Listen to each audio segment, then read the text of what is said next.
Hey everyone, this is Mia Horror Stories, and the title of today's horror story is I'm a janitor at a high school.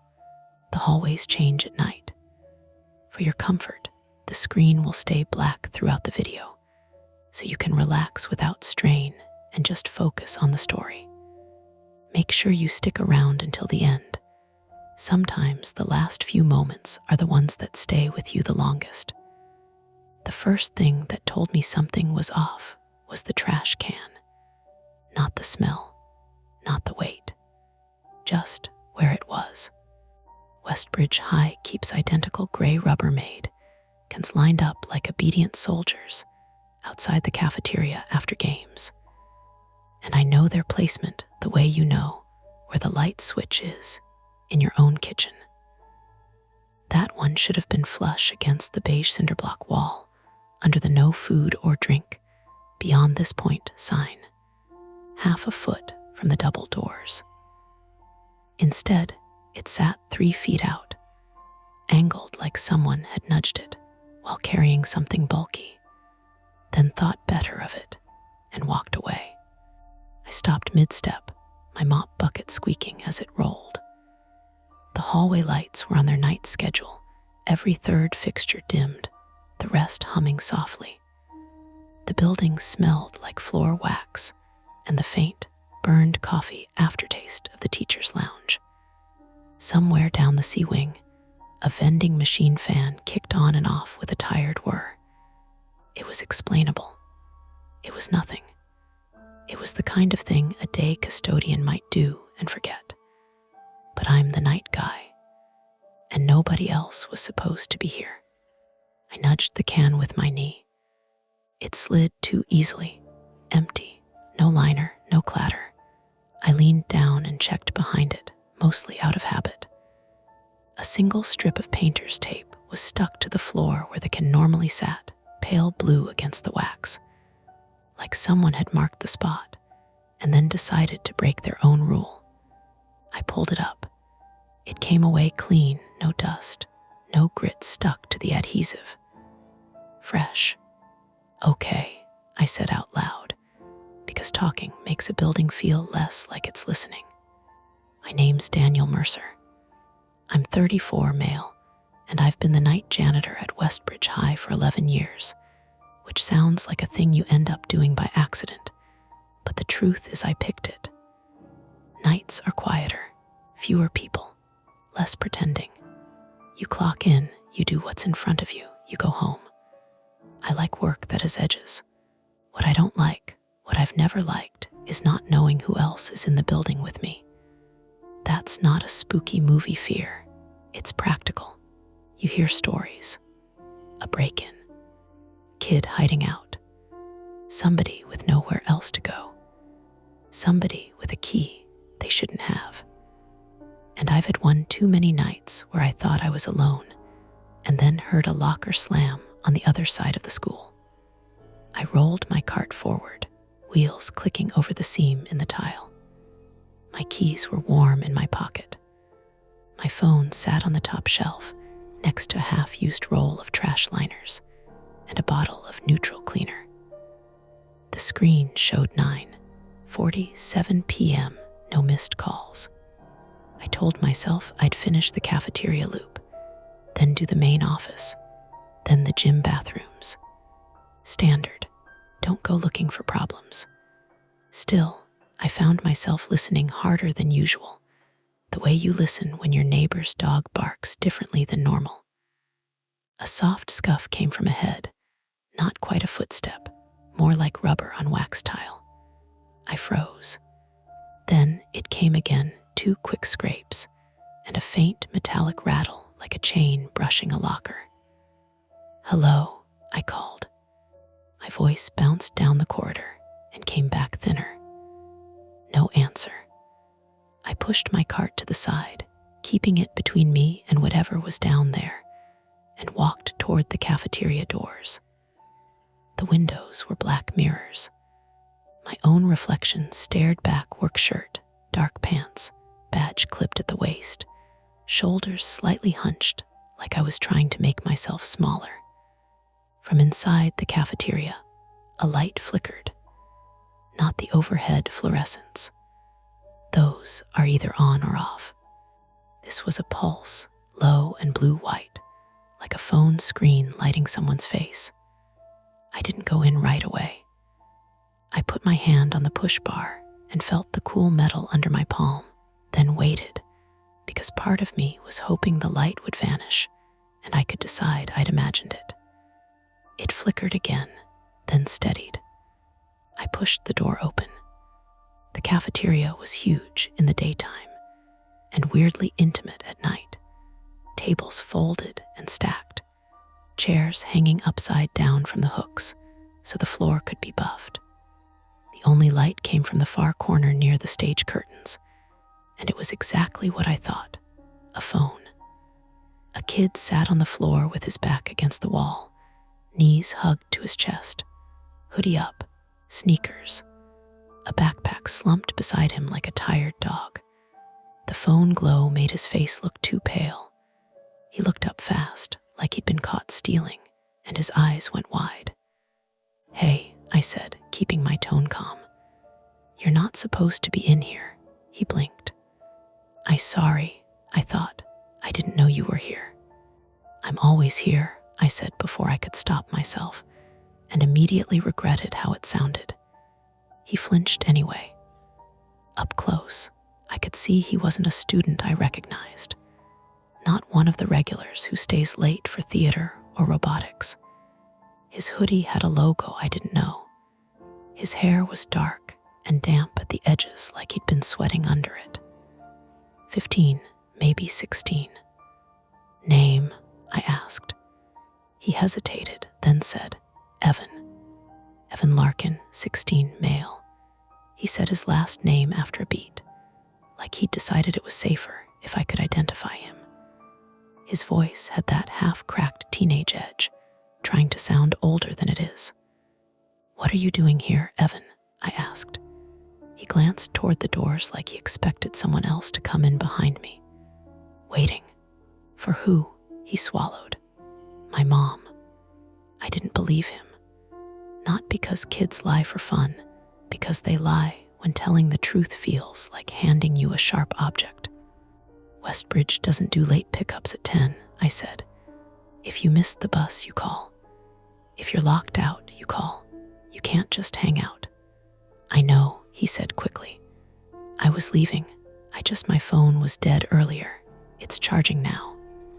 He held it up like proof, and I saw a cable snake into his backpack, probably a power bank. My first instinct was to be annoyed. My second was the one that always shows up a half-second later, the one I hate, worry. Because I've seen the look on kids' faces when they don't want adults to know something. I had that look when I was his age, too, for different reasons. My own private flaw is that I assume responsibility too fast. I see a problem, and my brain goes, mine, even when it is. It's gotten me into more arguments and more late nights than I can count. I kept my voice even. "The building's locked. How'd you get in?" Evan's eyes flicked down. "Door was open." "No," I said, sharper than I meant to. Then I softened it. "No, it was. Not unless something else broken." He shrugged, too quick. "Maybe it didn't shut all the way." I stared at him for a long moment. He stared back, but his foot bounced, heel tapping the tile in a steady, nervous beat. Before I could decide what to do with him, my radio crackled on my shoulder. A burst of static, then a voice. "Dan, you in the cafeteria?" It was Mara. Mara Voss, 28, female school resource officer on nights, when there's a game or a dance, or any event that keeps people late. She's not a rent-a-cop type. Former MP, calm eyes, talks like she's already decided what the sensible answer is, and is just waiting for you to agree. Tonight, she must have been doing a perimeter check. "Yeah," I said into the mic. "I've got a student in here." Evan stiffened at the word student like it was a trap. Mara appeared in the doorway a moment later, flashlight angled down, not in anyone's face. She took in Evan, then me, then the backpack, all in one quick scan. "Hey," she said to Evan, voice gentle but firm. "Building S closed, you okay?" Evan's mouth opened and closed. "I'm fine." Mara crouched a few feet away, keeping space. "What's your name?" He looked at me, then back at her. "Evan, Evan," she repeated, like anchoring it. "Why are you here this late?" He started to give the same answer, "Mom, pick up," but his voice snagged halfway through, and his eyes slid toward the stage curtains, then back. That tiny glance did something to my stomach. Not fear, more like the feeling you get when you realize you left the stove on, except you're not sure you actually did. Mara noticed it too. Her gaze went to the curtains, then to the doors, then back to Evan. "Dan," she said quietly, still crouched, "were the exterior doors secure when you came in?" "Yes," I said. And then, because honesty matters more than pride, "I think so." Mara stood. "Okay, Evan, here's what's going to happen. We're going to walk you to the office. We'll call your parent or guardian from there. You're not in trouble, but you can't stay in the building." Evan's face tightened. "No, I can't go to the office." Mara's expression stayed neutral, but her voice changed, less soft, more serious. "Why not?" Evan's hands clenched on his knees. Because he might see." "Who might see?" I asked before Mara could. Evan's eyes went wet, but he didn't cry. He looked like he was fighting not to. "I just need to leave," he said. "Please, I'll go right now." Mara and I exchanged a glance. The choice sat between us like a heavy bucket.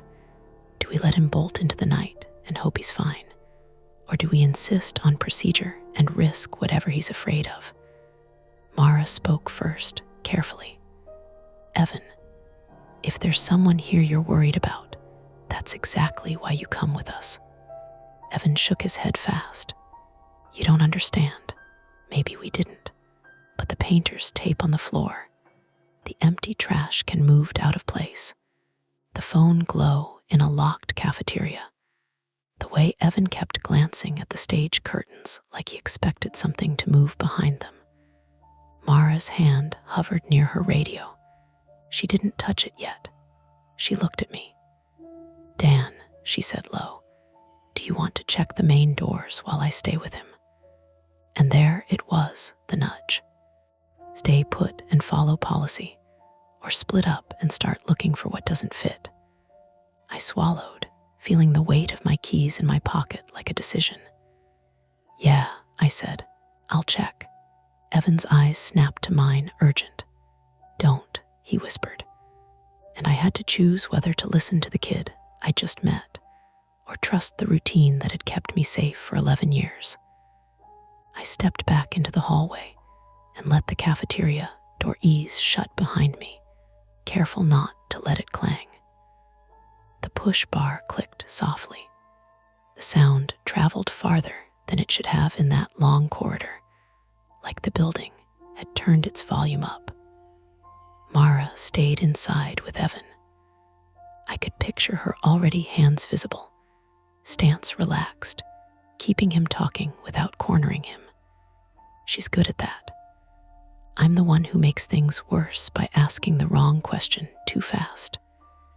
My keys slid between my fingers as I walked. The metal teeth scraped my thumbnail. I kept telling myself this was simple. Check the main exterior doors, confirm they're locked, come back, call Evan's parent, done. Except the painter's tape in my pocket felt like a stupid little clue I didn't want. I'd peeled it up without thinking. Now it rode against my leg, adhesive ticking in my imagination like a countdown. At the intersection where the cafeteria hallway met the main corridor, the air changed. Cooler. Not outside cold, but HVAC cycling weird. The smell of wax faded, and a damp, concrete odor crept in like the floor under the tile had gotten wet. I stopped at the trophy case. The glass reflected my work shirt, the empty hallway behind me, the dimmed ceiling lights. Something moved in the reflection. I turned fast. Nothing. Just the row of lockers, the bulletin board with curling flyers, the exit sign glowing red at the far end. My phone buzzed on my cart back in the other hallway. I hadn't brought it. Rookie move. I didn't like being away from it in a building this big. I kept going.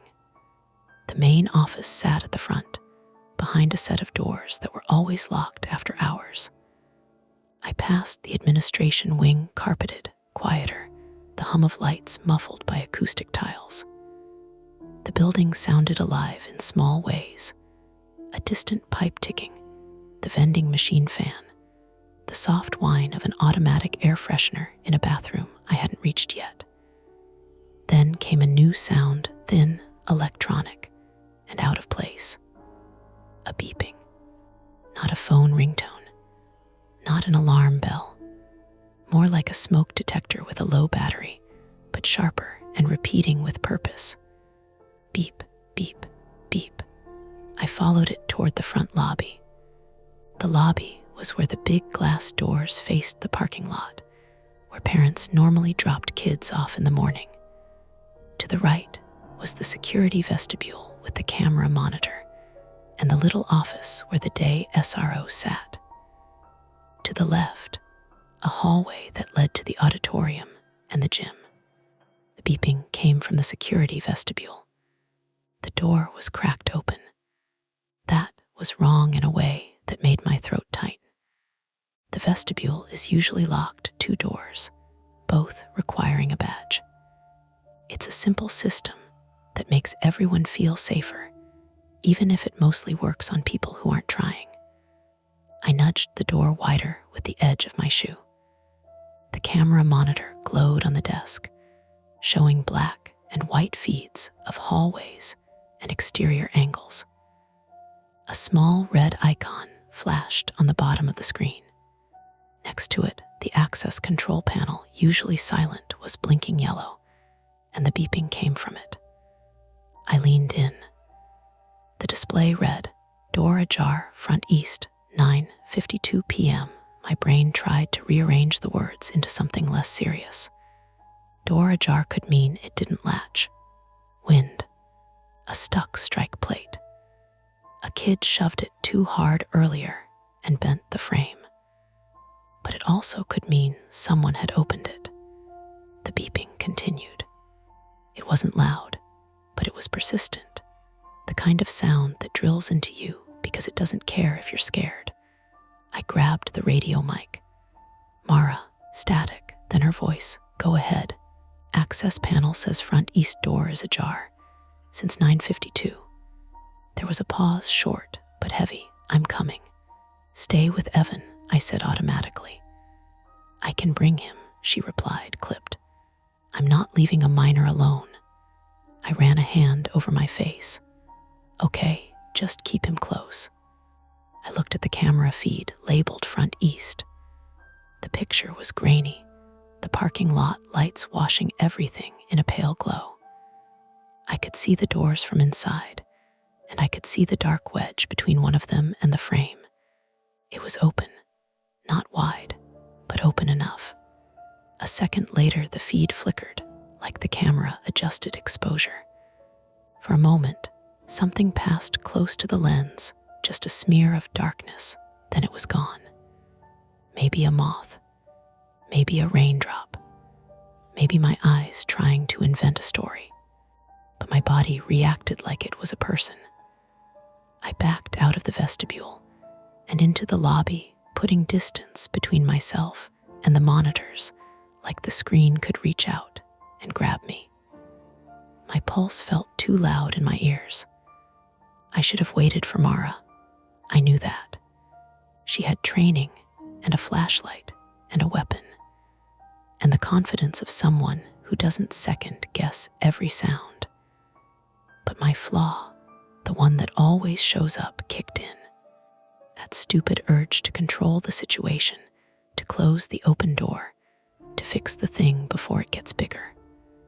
Also, if someone was in here, it would be better to know now, not after they'd had more time. I moved toward the front east doors. The lobby's tile was slicker than the hallway tile, polished by hundreds of shoes a day. My boots squeaked. I slowed, suddenly aware that I was announcing myself with every step. The air near the glass smelled different, metallic, cold, like wet pavement. It had been raining earlier. I reached the doors and stopped a few feet away. The right-hand door was closed. The left-hand door front east was cracked open exactly as the monitor showed, the metal push bar angled slightly outward. I didn't touch it. I listened. Outside, the parking lot was quiet except for the distant rush of cars on the main road and the faint hiss of rain on leaves. Inside, the building hummed. And then soft, close, something scraped against the glass. Not a bang. Not a dramatic slam. A slow drag, like fabric brushing or a fingernail along a doorframe. I held my breath. My chest tightened, not with movie fear, but with the practical thought. If I open this door, I'm making a decision I can't undo. Dan, Mara's voice crackled in my ear. Where are you? Front lobby, I whispered, and realized how dumb that was whispering to a radio. Doors open. Don't touch it, she said. I'm 2 minutes out. Evan S. with me. I should have listened. Instead, I did the thing I always do when I'm trying not to feel small. I stepped closer, grabbed the edge of the door with my fingertips, and pulled it shut. The latch didn't catch. It bounced back open slightly, as if something in the frame was blocking it. My stomach dropped. I crouched and aimed my eyes at the bottom of the door, where it met the threshold. A dark shape sat in the gap. At first I thought it was a chunk of rubber or a leaf clump blown in by wind. Then I saw the texture. Woven. A strap. Pack strap. Someone's bag was wedged in the door. I stared at it for a second too long, brain trying to make it not real.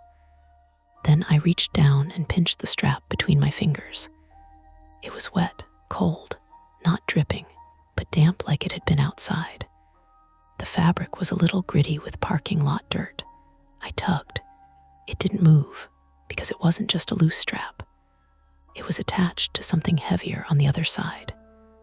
Dan, Mara said again, sharper now. Talk to me. Theirs. I swallowed. My throat felt dry. There's a strap, like a bag caught in the door. Step away, she ordered. Now, and I really should have. But then, from the other side of the glass, the strap twitched. Just once. A small pull inward, like someone testing it. I let go fast, my hand recoiling. The door swung a fraction wider in response, the gap opening like a mouth. Through the narrow opening, I caught a glimpse of something low to the ground, dark fabric, maybe a sleeve, and the edge of a hand, pale against wet asphalt. A real hand, not imaginary, not a shadow. The hand didn't wave. It didn't grab. It just lay there, fingers curled slightly, as if the person was either unconscious or trying very hard not to move. I stepped back, heart punching against my ribs. Outside, somewhere close, a car door clicked. Not loud, just that unmistakable mechanical sound. Someone was in the parking lot. Inside the building, my radio hissed with Mara's breathing as she moved fast. Dan, she said, voice tight. I'm at the lobby doors. Don't be a hero. The hallway to my right spilled into view, Mara coming at a jog, flashlight already out, one hand guiding Evan by the elbow. Evan's eyes were wide, fixed on the cracked door like it was a trap he'd been trying to warn us about. Don't, Evan said, the word coming out like a cough. That's what I meant. Mara stopped beside me, angled her flashlight down, and the beam caught the wet strap, the gap, the pale fingers outside. Her face went hard, professional, focused. "Evan," she said without looking away, "back up. Now, Dan, get behind me." I moved because her tone left no room for argument. Mara raised her radio. "Dispatch. This is Officer Voss at Westbridge High, front east entrance, possible injured person and potential suspect on scene. Request immediate units and EMS.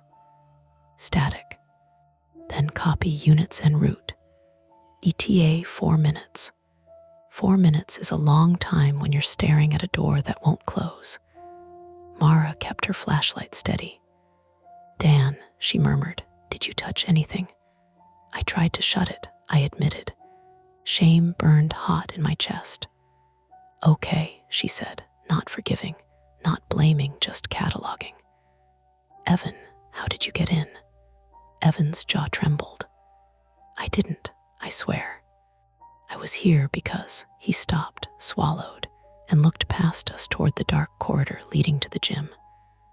"Because I saw a guy inside earlier, like not staff, and I didn't know what to do." Mara's head snapped toward him. "What guy?" Evan shook his head, frantic. "I don't know, hoodie." And he had like a ring of keys. I heard them, keys. My keys suddenly felt heavier in my pocket, as if they were guilty by association. Mara started to speak again, and then the lobby lights flickered once, twice, and went out. Not the emergency lights, the actual overheads. The lobby dropped into a dim red glow from exit signs and the hard white beam of Mara's flashlight. The camera monitor in the vestibule went black. The access panel beep changed pitch, louder now, urgent like a warning. Power failure, procedural failure. A building that just got harder to see into and easier to move through. Evan made a small sound, more breath than voice. Mara's flashlight swung toward the hallway, checking corners. "Dan," she said low, "where's the electrical room for this wing?" "Basement," I said, "near the boiler." "Of course it is," she muttered, then louder, "Evan, stay with me. Dan, you're with me. We're not splitting up." Outside the door, the wet strap jerked again harder, and the hand twitched like it was waking. And from somewhere deeper in the school, past the auditorium, past the darkened hallways, came the unmistakable sound of a door closing. Not a fire door swinging shut on its own. A deliberate click. Mara and I looked at each other in the red exit glow. We had a choice, and it wasn't a good one. Keep eyes on the injured person at the door, and risk whoever was inside using the darkness, or move into the building to find the source of the power cut and leave the entrance vulnerable. Mara tightened her grip on the flashlight. "Dan," she said, "I need to know this building better than whoever's playing games in it." My stomach turned, because whoever had keys, and the hallways suddenly felt like they belonged to someone else. Mara took one step toward the cracked door, then stopped herself like she'd hit an invisible line. "We're not opening that," she said, more to me than to Evan. Her flashlight beam stayed trained on the wet strap and the pale hand outside, as if light alone could keep things from getting worse. The access panel inside the vestibule kept chirping, louder now in the power cut quiet. Exit signs painted the lobby in red. The glass doors showed the parking lot as a gray-blue smear, rain glinting under the pole lights. Outside, the hand shifted again, tiny movement, fingers flexing like someone coming back to themselves. "Hey," Mara called through the glass, voice firm. "Can you hear me?" No answer. Just the soft hiss of rain, and farther out, an engine idling somewhere near the student lot. Evan stood a few feet behind us, shoulders up around his ears. "He's gonna see us," he whispered. "Evan," Mara said without turning, "back up to the office doors. Stay where the exit sign is. If someone comes through that hall, you yell." "The office is locked," Evan said, voice cracking. "I told you, do it," Mara snapped, and he flinched but obeyed, shuffling toward the administration hallway entrance on the right side of the lobby. Mara lowered her voice. "Dan, we've got two problems. Injured person outside and a possible suspect inside. Plus the cameras are down. And cops in 4 minutes," I said, trying to make it sound like a solution. "4 minutes is forever," she replied. "Where's your phone?" "On my cart." I hated admitting it. The words tasted like rust. "Course," she muttered, but not cruelly, just as a fact. "Okay, first attempt. We keep this entrance controlled until units arrive. We don't chase shadows." "Agreed," I nodded. My throat felt tight. The strap twitched again. The hand moved more purposeful this time and slid a fraction, scraping wet skin against the threshold. Mara swore under her breath. "He's alive." A cough came from outside, muffled by glass. Not loud, but human. The kind of sound your body recognizes before your brain does. "Help," a voice rasped, almost lost in the rain. "Please." Evan made a choked noise behind us. "That's," Mara shot him a look that said not now. The injured person's mouth must have been close to the door gap, because the next words came clearer. He's still in." The rest dissolved into a wet wheeze. Mara's jaw worked. I could see her calculating the same thing I was. If someone is pinned by a strap in the door, they might be stuck. If they're stuck and someone else is outside with them, that's worse. If someone else is inside with keys, that's even worse. Our wait for units plan lasted exactly 30 seconds. Mara pulled a small folding knife from her pocket, utility style, not dramatic, and flicked it open. "Dan, hold the door from the inside. Don't open it more than a few inches." I thought, "I'm not letting him bleed out because we followed procedure," she cut in. "We're doing this controlled. You hear me?" I swallowed. "Yeah." I stepped close, planted my shoulder against the door, and gripped the push bar to keep it from swinging. The glass was cold through my shirt. The gap widened the tiniest bit under my weight, and a gust of rain-scented air slipped in. Mara crouched, slid the knife blade toward the strap, and tried to saw through it with short, tight movements. The strap didn't cut. It was thick nylon, probably from a decent backpack. The blade skittered and caught, and Mara's knuckles banged the metal threshold with a dull thunk. She sucked in a breath through her teeth. "Damn," second attempt, already going sideways. "Let me," I said, and immediately hated myself because my hands were shaking. Mara glanced up. "Do you have shears on your cart?" "Yeah, go," she said, and that was the mistake. Because it meant moving away from the door, away from her, away from the one place where we had eyes on the immediate problem. I hesitated, and Mara's look sharpened. "Dan, now," I ran. My boots squeaked on the lobby tile as I crossed into the main corridor, past the trophy case, past the bulletin board. The red exit glow faded behind me, and the hallway became a tunnel of dim, patchy emergency lighting. Some battery packs had kicked on, some hadn't. Shadows pooled in corners. I took the route I knew, straight down the main corridor, left at the cafeteria intersection. 30 yards, 40. My cart sat where I'd left it, half in the hall, mop bucket still, like it had been waiting. My phone was on top. I snatched it. No service bars flickered, then steadied at 1. I also grabbed the trauma shears from my side pouch, blunt-tipped, meant for cutting through plastic bands and thick trash liners. As I turned back, Something clattered down the hall behind me. A metal sound, keys maybe, or a locker latch. My stomach lurched. I spun, shears raised like they were a weapon, which was stupid. But bodies do dumb things when they're scared. Nothing. Just the long corridor back toward the front, empty and dim. Then the clatter came again, closer and higher, like it wasn't on the floor. I lifted my phone and clicked the flashlight on. The beam cut a narrow slice through the darkness and landed on a string of keys, not in someone's hand, hanging. They dangled from a janitor's key hook that someone had knocked loose from my cart, swinging gently like a pendulum. The clatter was just the keys tapping the metal frame as they swayed. For one hard second, my brain had pictured a person, a hoodie, a ring of keys, someone right there. But it was just physics and a loose hook. My lungs let go of a breath I didn't know I'd been holding. My hands still shook.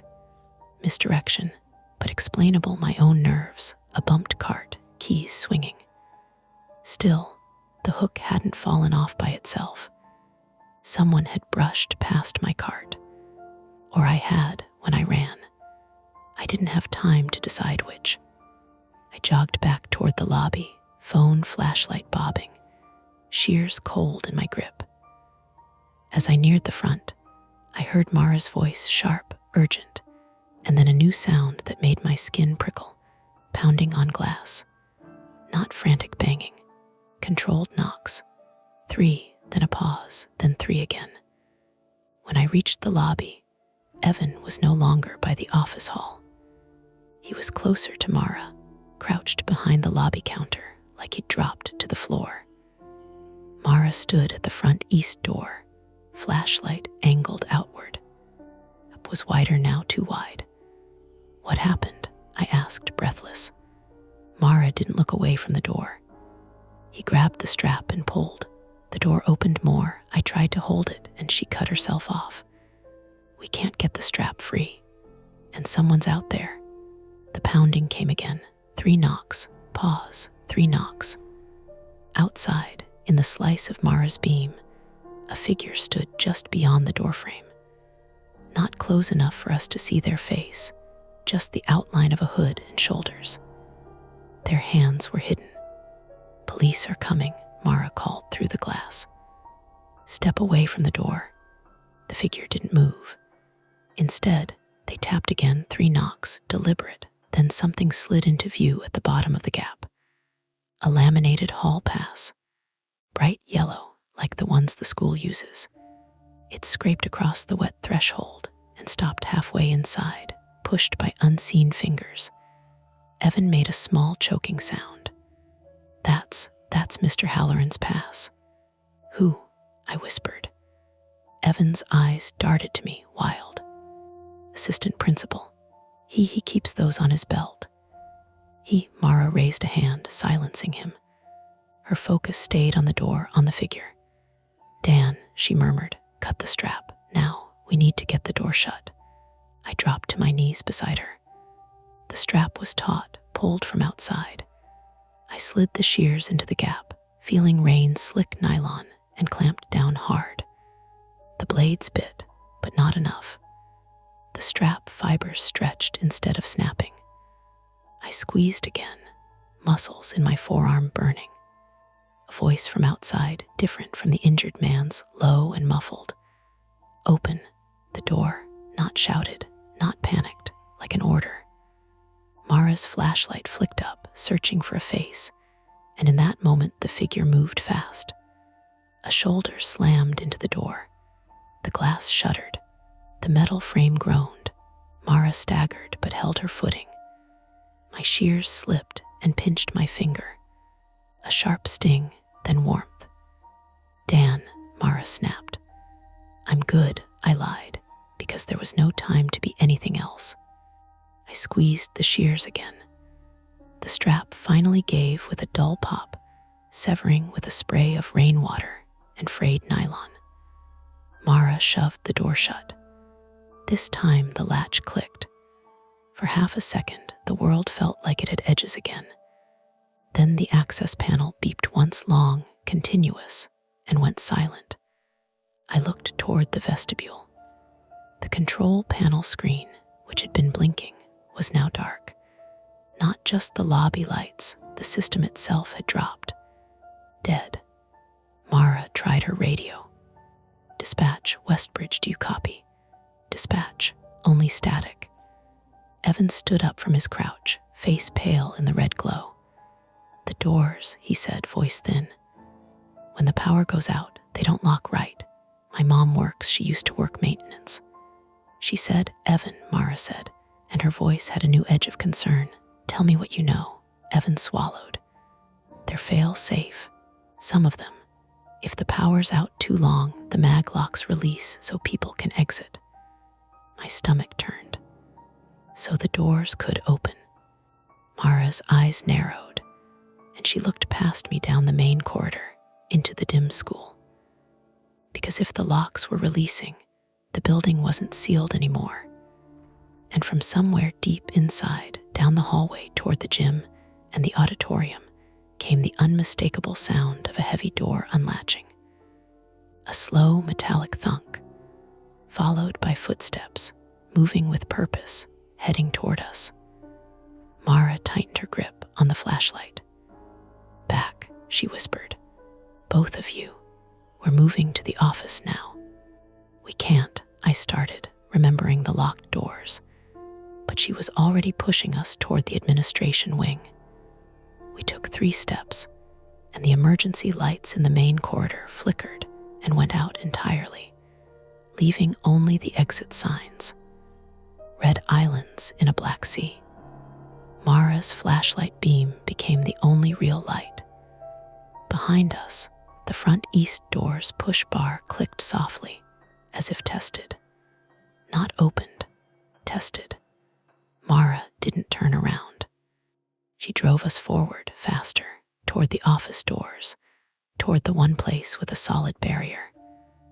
And when we reached them, she yanked the handle locked. Of course it was locked. She tried her badge. The reader was dead. No beep, no green light, just plastic pressed against useless glass. Point of no return, in the simplest, stupidest form. The one door we needed wouldn't open, and the darkness behind us had footsteps in it. Mara's flashlight swung back down the corridor, catching a moving shape at the far end, hooded, low, steady. Not running, coming. The hooded figure kept coming. Slow, measured, like the dark belonged to him and he didn't need to rush. Mara backed us away from the office doors, flashlight steady despite the tremor in her wrist. "Jim," she said, "we funnel wide. Don't run unless I say." Evan shook his head, eyes huge. "That's where I know," she cut in softer. "I know I didn't, but I moved." We edged left, away from the administration wing, toward the auditorium hall that fed into the gym corridor. My boots squeaked once, and I hated the sound. The red exit signs thinned out here, long stretches of black punctuated by emergency bulbs that had either died or never existed. Behind us, footsteps echoed, shoes on tile, not sprinting, not sneaking, confident. Mara angled her flashlight back. The beam caught the hood, then slid down to hands. One hand held a ring of keys. Too many keys. Not a teacher's set, facilities. My stomach sank. "Dan," Mara whispered, "those yours?" "Some," I said, "not all." The figure stopped 10 yards back. He lifted the keys slightly so they chimed. A small, taunting sound that carried. Then he spoke, calm as a memo. "Daniel Mercer, you're making this harder than it needs to be." Hearing my name did something ugly to my insides. "How do you know?" I started. "Daniel," Mara snapped, without looking at me. Eyes up. The man stepped into the edge of the flashlight beam. Hood down now. Rain's slick hair plastered to a high forehead, middle-aged, familiar in the way faces at a school get familiar. Assistant Principal Halloran. Robert Halloran, 52, male. I'd cleaned his office for years. The lemon candy in his desk drawer. The framed marathon photos. The way he always said thanks, Dan, like he was checking a box. He smiled thinly. "You shouldn't have cut the power," he said, as if scolding a student. "I didn't," Mara said. "Step back. Police are en route." Halloran's eyes flicked to the dark ceiling. Cameras went offline when the mag lock cycled. "That's just how the system's wired. You know that, Daniel." I did. The electrician had explained it once during an upgrade. Fail safe meant open. My chest felt hollow. Evan whispered, "That's him. That's the guy I saw." Halloran's gaze slid to Evan, assessing. "You weren't supposed to be here," he said, almost kindly. "I told you to go home." Evan shook, backing into me. You said you'd help my mom." "And I will," Halloran said, "after we tidy this up." Mara raised her flashlight higher, hands where I can see them. Halloran lifted them, keys dangling, palms open. "I'm unarmed." "Doesn't matter," she said. "On the ground now," he laughed quietly. "You can't arrest me in the dark with a flashlight and a janitor." He lunged. Not at Mara. At Evan. Mara moved fast, too fast for the space. She shoved Evan back with her shoulder and swung the flashlight like a baton. It caught Halloran across the jaw with a meaty crack. He stumbled, grunted, but didn't go down. The keys flew, skittering across tile. I grabbed Evan and hauled him toward the gym doors. "Run," I said, and he ran. Mara and Halloran collided again. He slammed her into a trophy case. Glass spiderwebbed. The flashlight clattered away, beams spinning wild.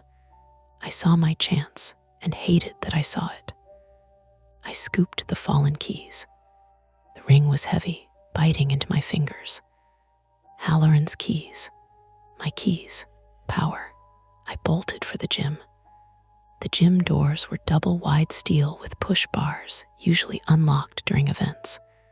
Tonight they were shut, the mag locks dead. I shoved one open and spilled into darkness that smelled like rubber mats and old sweat.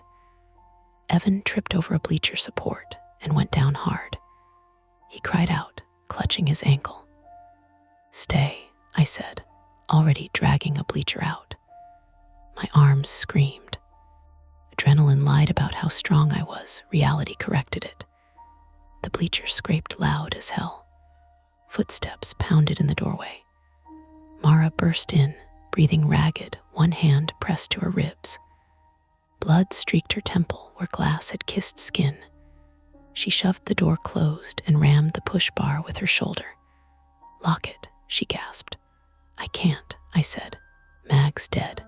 Halloran hit the door once, twice. The metal boomed. Mara wedged the bleacher frame against the bar. Then we buy time. The door buckled inward a fraction. Halloran's voice came through the gap, strained now. "Daniel, you know the building. You know the basement. Boiler room. Meet me there and I'll let the kid go." Evan sobbed. "Don't, please." Mara looked at me. Her eyes said, "Don't even think about it." Her mouth said nothing. I thought of the painter's tape. The moved trash can, the strap wedged in the door, the injured man outside. He used the building, I said, marked paths, knew where to hurt us. Halloran slammed the door again. The bleacher slid an inch. "We're out of time," Mara said. "Dan, fire alarm." My heart jumped. "That'll unlock everything," she finished. "And summon help." "And send him running," I said. Into the dark, the door bowed again. The bleacher squealed. I ran. The fire alarm pole was on the far wall, red plastic, familiar. I yanked. The alarm screamed. Lights surged, some, not all. Emergency generators kicked, coughing life into a third of the fixtures. Enough to see. Sprinklers did not activate, thank God, but the alarms wailed like a living thing. The gym door flew inward as the mag released. The bleacher toppled. Halloran stumbled through, off balance. Mara didn't hesitate. She tackled him low. They went down hard. Keys scattered again. Halloran elbowed her once, twice. She grunted, but held on, teeth bared. I saw the chance and took it, because there was no time to be clean. I grabbed a stray basketball from the rack and hurled it at Halloran's head. It cracked off his temple. He sagged, not out, but slowed. Sirens wailed outside, now real ones, Dopplering close. Halloran twisted, desperate, and shoved Mara away. He scrambled for the door and slipped on rainwater tracked in from his clothes. He went down on his knee with a wet pop and a scream that cut through the alarms. Mara was on him instantly, knee to his back, wrenching his arms behind him with a hiss of pain as her ribs protested. "Don't move," she snarled. "Don't." He didn't. He sobbed instead, animal and small. Police poured in seconds later, uniforms, voices, hands. Halloran was cuffed. Mara was guided to a bench, blood matted in her hair. Evan sat shaking, ankle swelling, wrapped in a borrowed towel. I stood there with the keys in my hand until someone gently took them away. Outside, EMS worked on the injured man from the door. He was alive, bruised, hypothermic. A custodian from another school, lured by promises of overtime, then attacked and left as leverage when he tried to back out. Halloran watched it all from the floor, eyes hollow. The alarms kept screaming until someone finally silenced them. When the noise died, the gym felt enormous and empty again. Mara looked at me, exhausted. "You did good," she said. I didn't feel good. I felt like the building had learned my habits and used them. And even with the lights back on, the hallways didn't quite look the same. The alarms stopped first. That was what made everything feel wrong afterward, the sudden absence of noise. My ears rang like they'd been bruised. When the last echo died, the gym settled into a hush, broken only by the wet squeak of sneakers as paramedics moved and the low murmur of radios. They sat Evan on the bleachers with his leg elevated, ankle already ballooning purple under a wrap. He kept apologizing to anyone who came near him, even when they told him to stop. His hands wouldn't stay still. He picked at the towel, then the tape, then the edge of the bench, like he needed to keep proving he was still there. Mara refused a stretcher. She let them clean the cut on her temple and tape her ribs, jaw set, eyes glassy but alert. When the EMT asked her to rate her pain, she laughed once, short and humorless. "Ask me tomorrow." Halloran was led past us in cuffs, limping, face gray. He didn't look at me, not once. A patrol officer guided him by the elbow like a man twice his age. When they reached the door, Halloran finally turned his head, eyes skimming the gym like he was memorizing it one last time. His gaze caught mine for half a second. There was nothing there.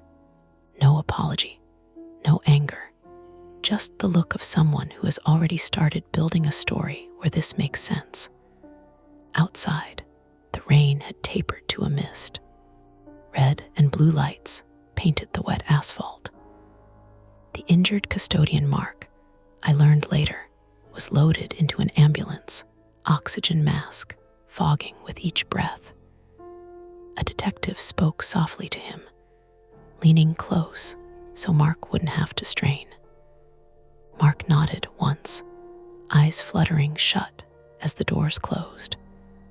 I gave my statement in the security vestibule, sitting on a folding chair someone dragged in from the auditorium.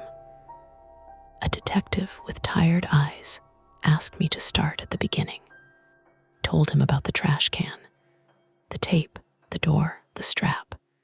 He wrote everything down without looking surprised. When he asked about the keys, I stared at my hands. They still felt heavy, even without the ring. I shouldn't have left my phone, I said, and hated how small it sounded. The detective didn't correct me. People do what they can with what they have, he said. You kept people alive tonight. That wasn't how it felt. It felt like the building had taken my habits and turned them into tools. Like it had waited for someone who knew where the lights hummed and the doors lagged. Someone who knew how to make a place feel safe until it was. By the time the sun edged pale into the sky, the school looked almost normal again. Maintenance trucks idled. A district van arrived. Someone taped cardboard over the cracked trophy case. The fire alarm panel was reset, its plastic scarred where I'd yanked it. Mara finally sat beside me on the steps outside the lobby. She breathed shallowly, careful. Her radio lay silent in her lap. They'll put me on leave, she said. Standard, I nodded. They'll ask me back tomorrow, she huffed. Figures. Evan's mother arrived in a rush, hair uncombed, eyes frantic. She clutched him so hard he yelped, then cried harder when she realized he was hurt. She thanked everyone in a spill of words that didn't quite land anywhere. Evan kept his face turned into her shoulder, shoulders shaking. When she pulled back, she looked at me. You're the janitor, she said. Not unkindly, just factual. Yes, ma'am. Thank you, she said, and I felt it like a weight I didn't know where to set down. They left as the sky lightened to that thin, washed-out blue that comes before morning really commits. The police cars thinned.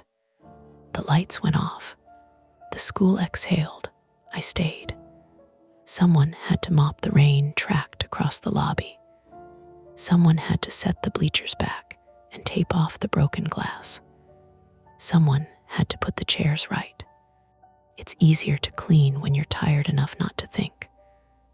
Later that afternoon, the principal called me into her office, temporary office now, with Halloran's name already scraped from the door. She thanked me, asked if I needed time. I said I'd take the night off. She nodded like she expected that. We'll be changing procedures, she said. Keys, access, after hours protocols. I nodded like that meant something permanent. I went home and slept until my phone buzzed. A text from Mara. Ribs cracked. Ego worse. Coffee when you're ready. I stared at the screen for a long time before replying okay. That night, I woke up to the sound of a door clicking shut in my apartment. It was my neighbor, probably, or the HVAC, or the way buildings settle when the temperature drops. I lay there listening until my heart slowed. A week later, I went back. They'd fixed the lights, reprogrammed the mag locks, added a second camera to the vestibule. New signage everywhere. Security update in progress. The halls smelled the same. I pushed my cart past the cafeteria. The trash cans were lined up flush against the wall, obedient as ever. No tape, no marks. I paused anyway. I still check behind things now. Still listen for sounds that don't fit. Still talk to the building quietly because it feels rude not to. Most nights are just nights. Wax. Hum. The small, human messes that don't mean anything more than they are. But sometimes, when I round a corner and the light lags for half a second before coming on, I remember how easy it was for someone to make the dark feel planned. They never found any evidence that Halloran had help. The official line is lone actor, abuse of access, exploitation of trust. I believe it, mostly. Once, months later, I found a strip of painter's tape stuck under a bench in the gym. Old, dusty, adhesive dead, probably nothing. Probably left over from a repair. I threw it away. and kept my keys in my pocket, warm and heavy, the way they've always been. That's it for this nightmare. If you enjoyed it, please like the video, subscribe to Mia Horror Stories, and turn on notifications. It really helps keep the stories alive. And don't stop here. Dive into another one of our videos and keep the fear going. Hey everyone, this is Mia Horror Stories, and the title of today's horror story is I'm a night security guard at a zoo, and the animals aren't the problem. For your comfort, the screen will stay black throughout the video, so you can relax without strain and just focus on the story. Make sure you stick around until the end. Sometimes the last few moments are the ones that stay with you the longest. The first thing that went wrong was the smell. Not the normal zoo smell, wet hay, old wood, that warm, sour animal funk that clings to your uniform even after you wash it twice. This was sharp and clean, like swimming pool chemicals, and it cut through the damp night air in a way that didn't belong anywhere near the African savanna exhibit. I slowed the cart without meaning to, my foot easing off the pedal, and let the headlights sweep across the service road. The beams caught the pale edge of the rhino fence, the reflective eyes of a raccoon that froze like a statue, and the foggy breath coming out of my own mouth. January did that to this place. It turned the zoo into a quiet machine, pipes ticking, heaters humming, water in the moat moving with a thick, lazy sound. A second smell slid underneath the chemical bite. Burnt plastic. My radio crackled with someone's breathing, and then nothing. I tapped it once with my thumb like that would fix physics. Control, this is Mateo, I said. You smelling anything weird out by Savannah? Like chlorine, only static answered. The cart rolled on its own momentum for a few feet before I stopped it completely. My headlights made a bright oval on the asphalt, and beyond it, the road disappeared into dimness, where the lamp posts were spaced too far apart. Somewhere off to my right, a lion huffed, deep and irritated, like a man trying to sleep, while somebody drags furniture upstairs.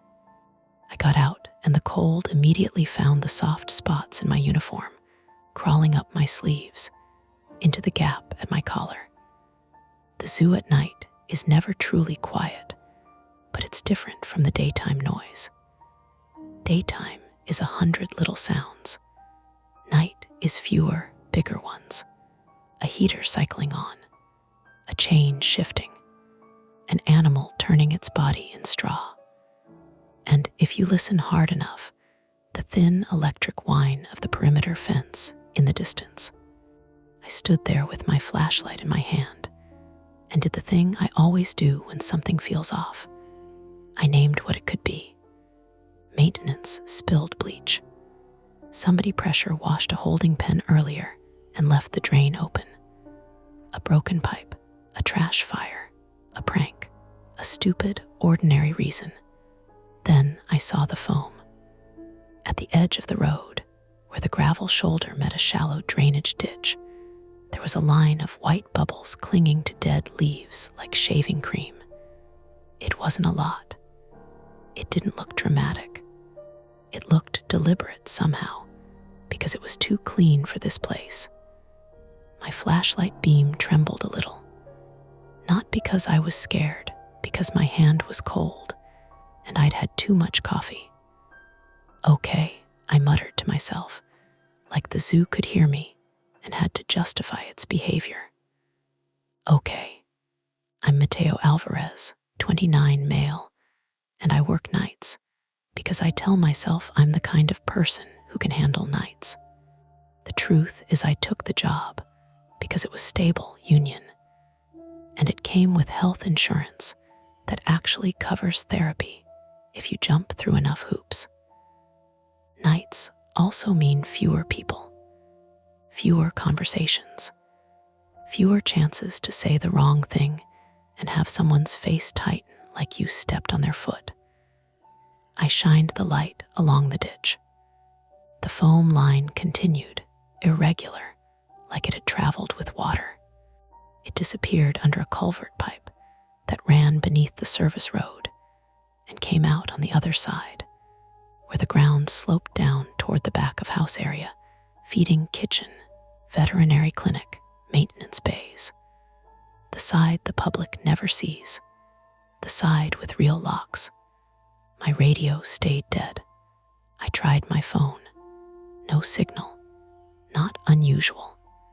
Half the zoo is a signal dead zone because of the terrain and the old concrete, but it always irritated me anyway, like the universe was keeping something from me.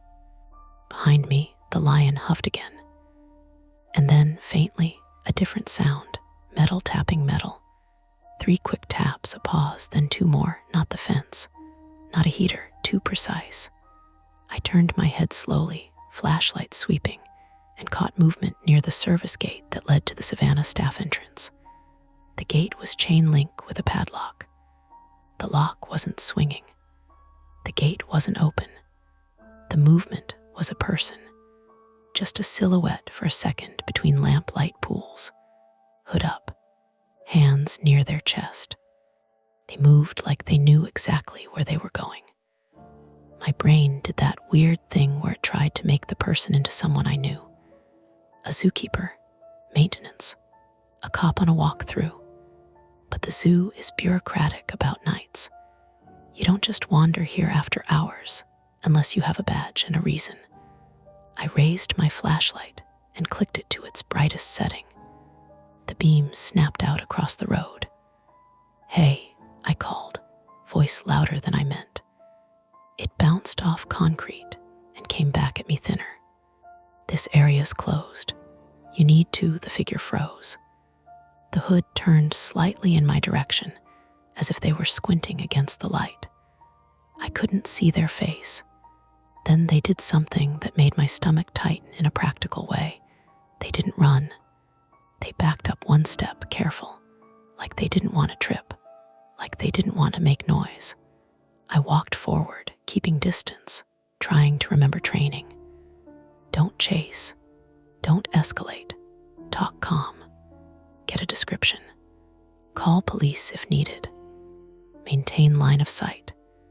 Except I couldn't call anybody because my radio was static and my phone had nothing. The figure lifted 1 hand, palm outward, like they were telling me to stop. Then they lowered it and reached into their pocket. My heart gave 1 thick beat, not fear exactly, more like my body reminding me it could still do its job if I needed it to. "Hands where I can see them," I said.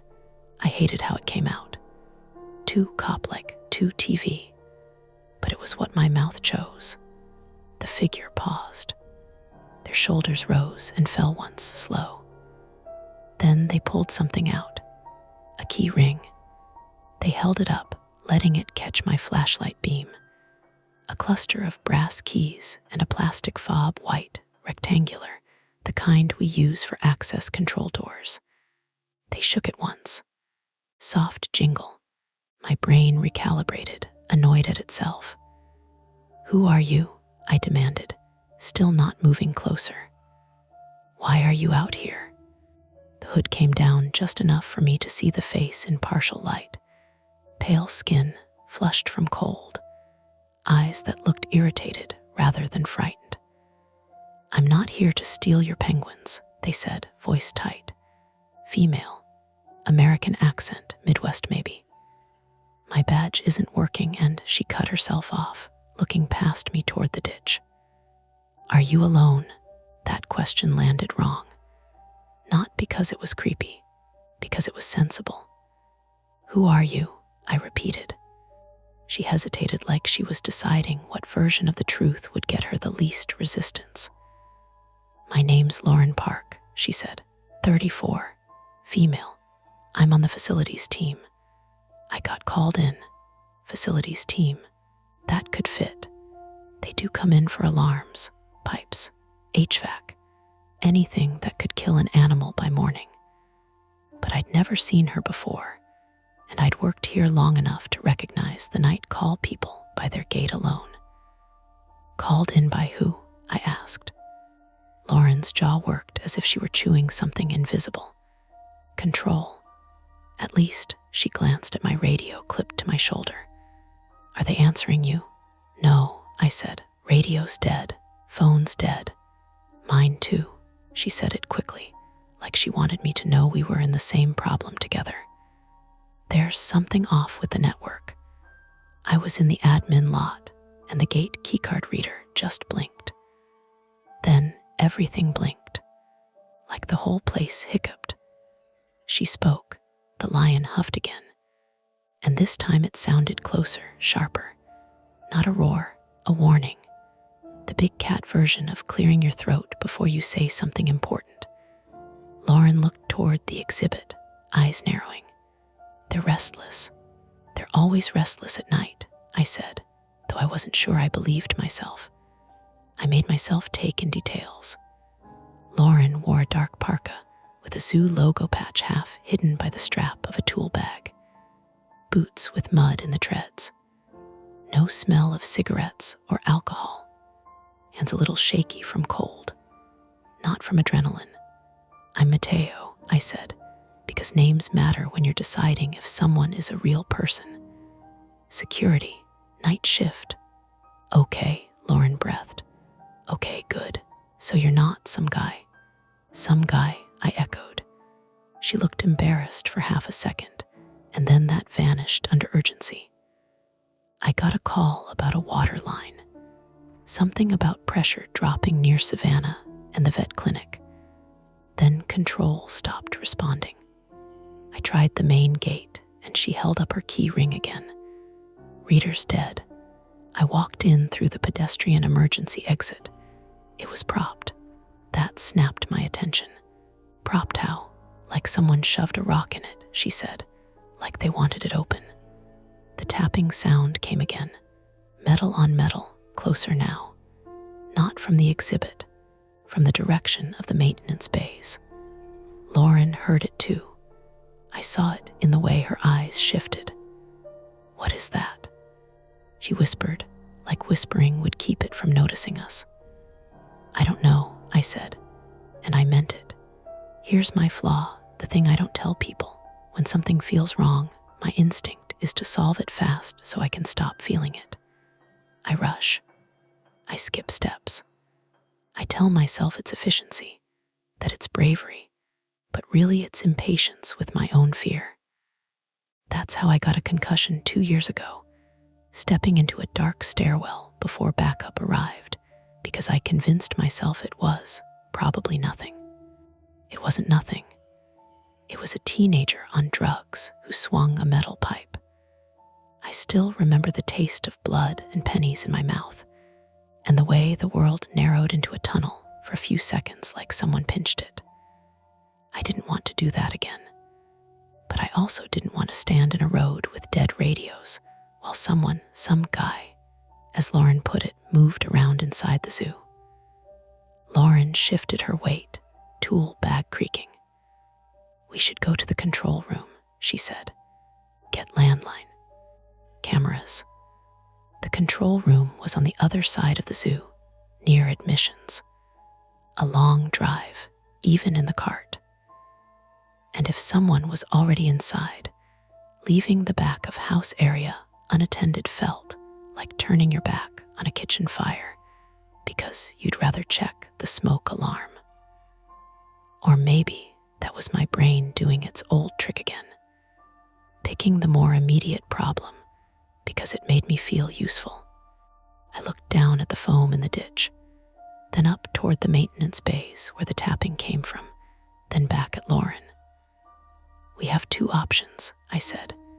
We go to control, get eyes on cameras, call police if needed. Or we check that sound first, make sure nobody's breaking into the animal support areas. Lauren's mouth tightened. If something's wrong with the water line, then we We also need to know if it's accidental or on purpose, I finished. A thin wind moved through the eucalyptus trees near the kangaroo walk. Leaves rattled like dry paper. Somewhere in the distance, a zebra brayed once, loud and offended, and then everything went still again. Lauren swallowed and looked toward the maintenance bays, where the tapping had stopped. Mateo, she said quietly, if someone's here and they wanted that emergency exit propped, they planned it. Right. I didn't answer because answering would make it real. Instead, I pointed to my cart. Get in, I said. We decide at the next junction. And as we climbed into the cart together, her boots scraping the metal step, my hands stiff on the wheel, I felt the weight of the choice settle between us, like a third person on the bench seat, silent and patient, waiting to see what we'd do. The cart hummed louder than it should have, a high electric whine that felt obscene in the quiet.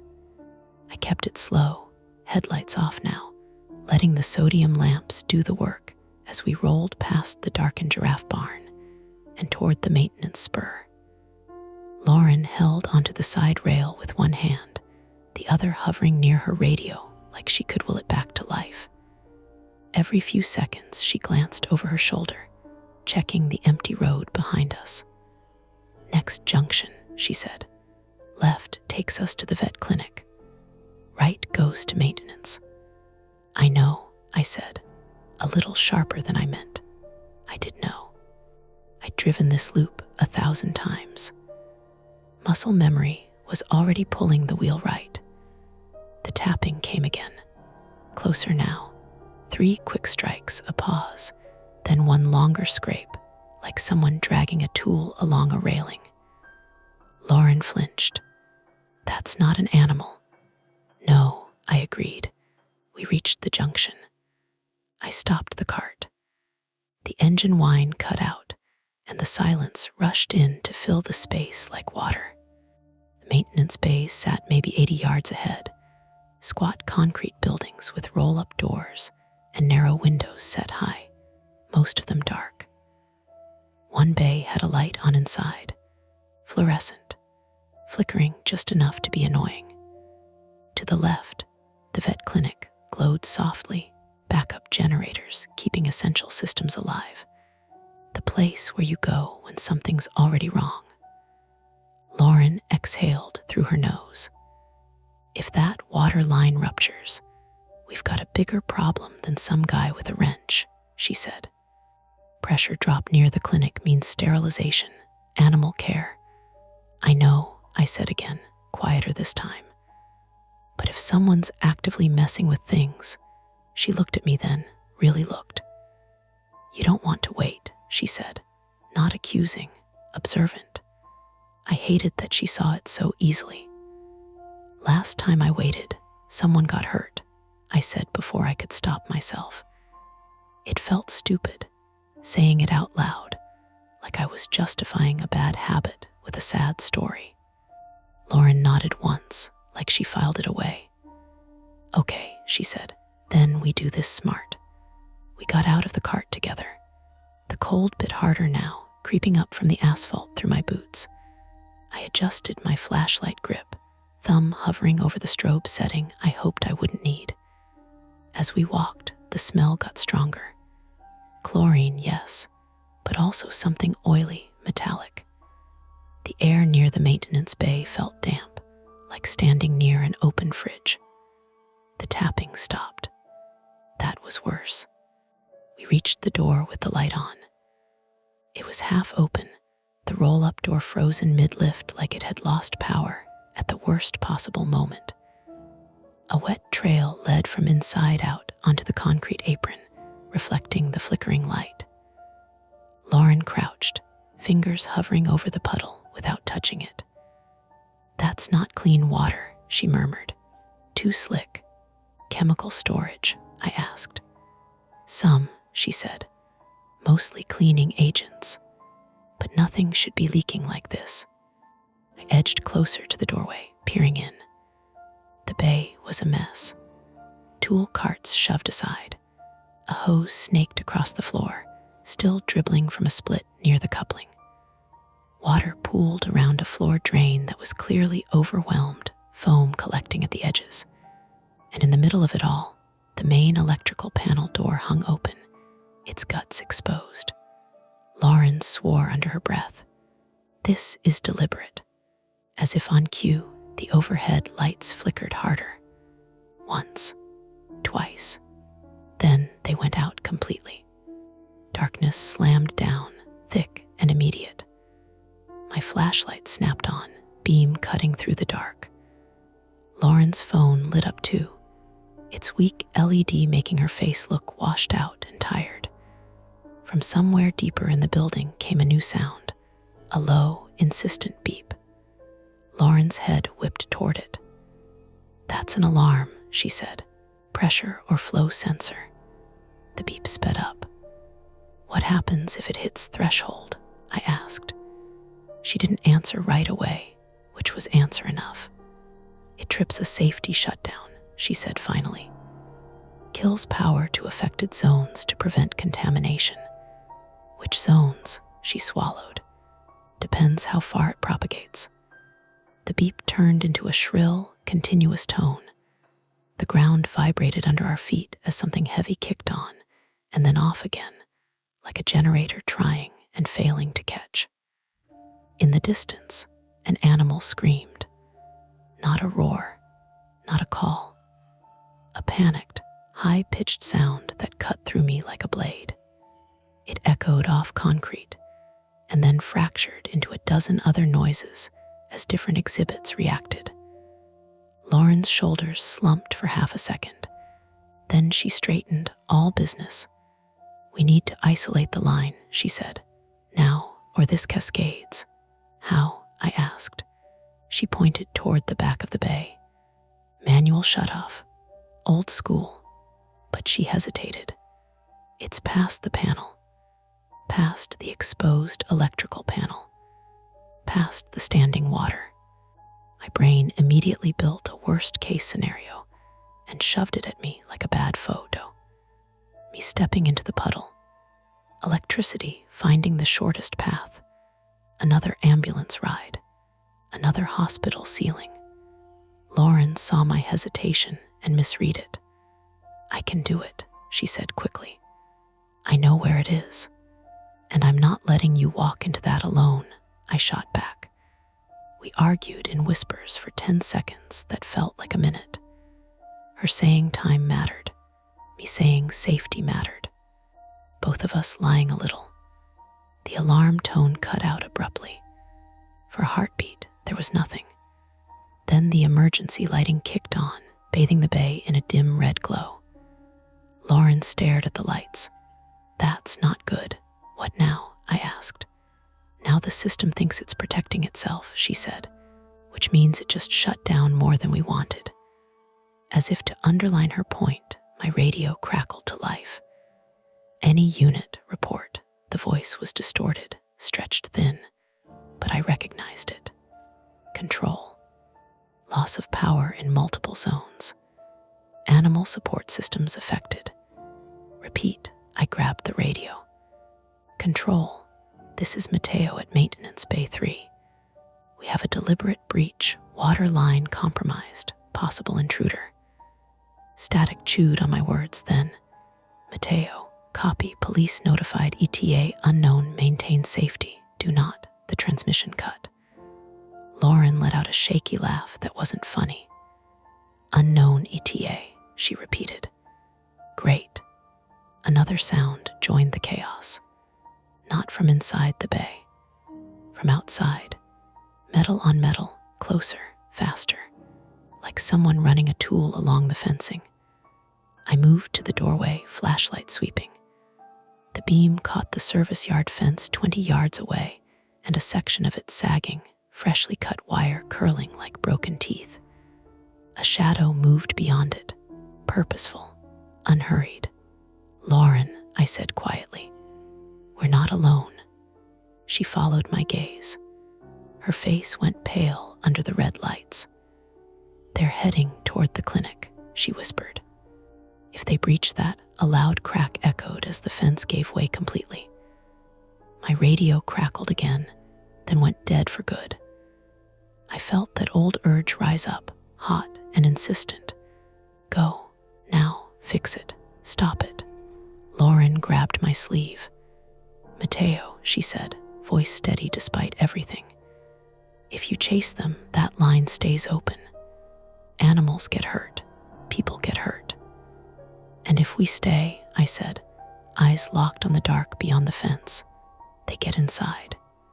We stood there, red lights pulsing, alarms howling in the distance, the smell of chemicals burning my nose.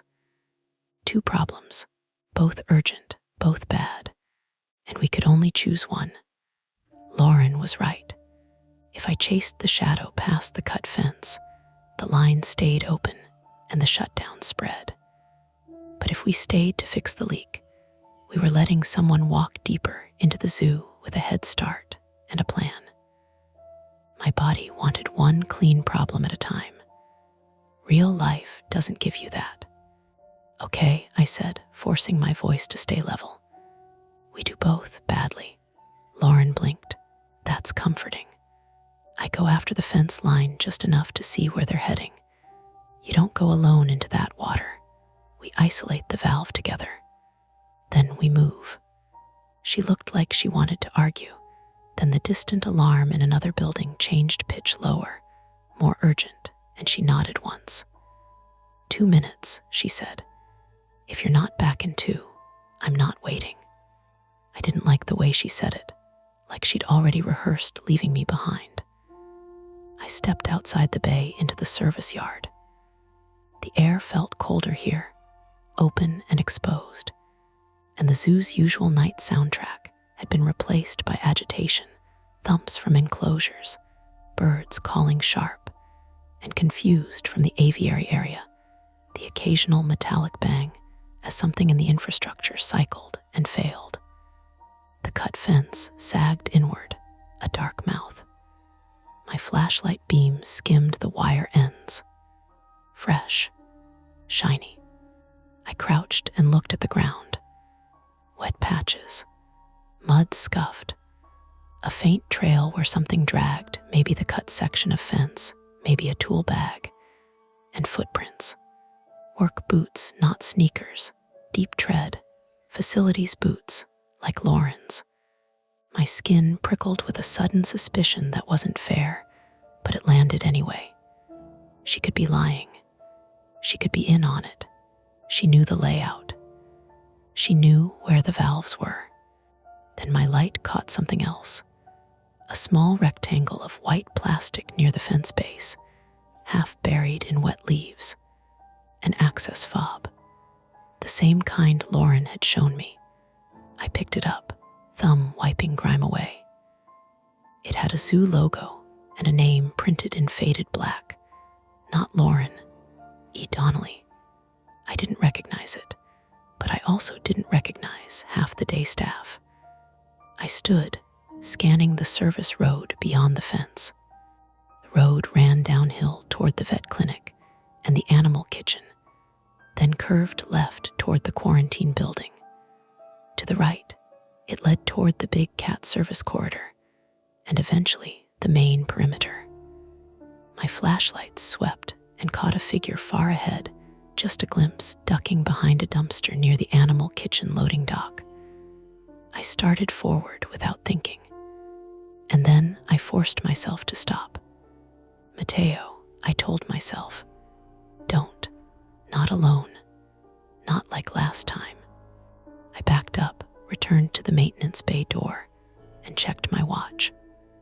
1 minute, 20 seconds. Inside, Lauren had moved a rolling tool cart closer to the puddle. She'd taken off one glove and was feeling along the wall near the exposed electrical panel, tracing conduit and pipes by touch in the red emergency light. You see them? She asked without turning. Direction, I said. They're heading downhill, toward animal kitchen, maybe clinic. And I held up the fob. Found this at the cut fence. E. Donnelly. Lauren's hand froze on the wall. That's Evan, she said. Maintenance, 40-ish. Male. He was on shift earlier. Is he supposed to be here? I asked. No, she said, and her voice did something small and strange on the word. He clocked out at 6. That tightened everything. A propped emergency exit. A cut fence. A maintenance fob at the breach point. Either Evan dropped it while trying to stop someone, or someone wanted it there. Lauren pulled her glove back on with shaky fingers. Valve S in the back, she said. Past the panel, past the water. Talk me through it, I said. We stay on the dry perimeter, she said, stepping carefully along the wall. There's a raised concrete lip, like a curb. If we keep our feet on that, the lip was narrow, maybe 3 inches, damp and slick. The water pooled across most of the floor, reflecting red light like a low, poisonous tide. The exposed electrical panel was right in the middle of it, door hanging open like a jaw. I put one foot on the lip and immediately felt my ankle wobble. I steadied myself with my free hand against the wall, cold concrete biting my palm. Lauren moved ahead, flashlight in her teeth now, both hands free. Her tool bag thumped lightly against her hip with each careful step. Halfway across, my foot slid a fraction on the damp concrete. My stomach dropped. My muscles tensed hard enough to hurt. I caught myself before I fell, but the jolt ran up my leg, and my knee barked in protest. Lauren turned, eyes wide. You okay?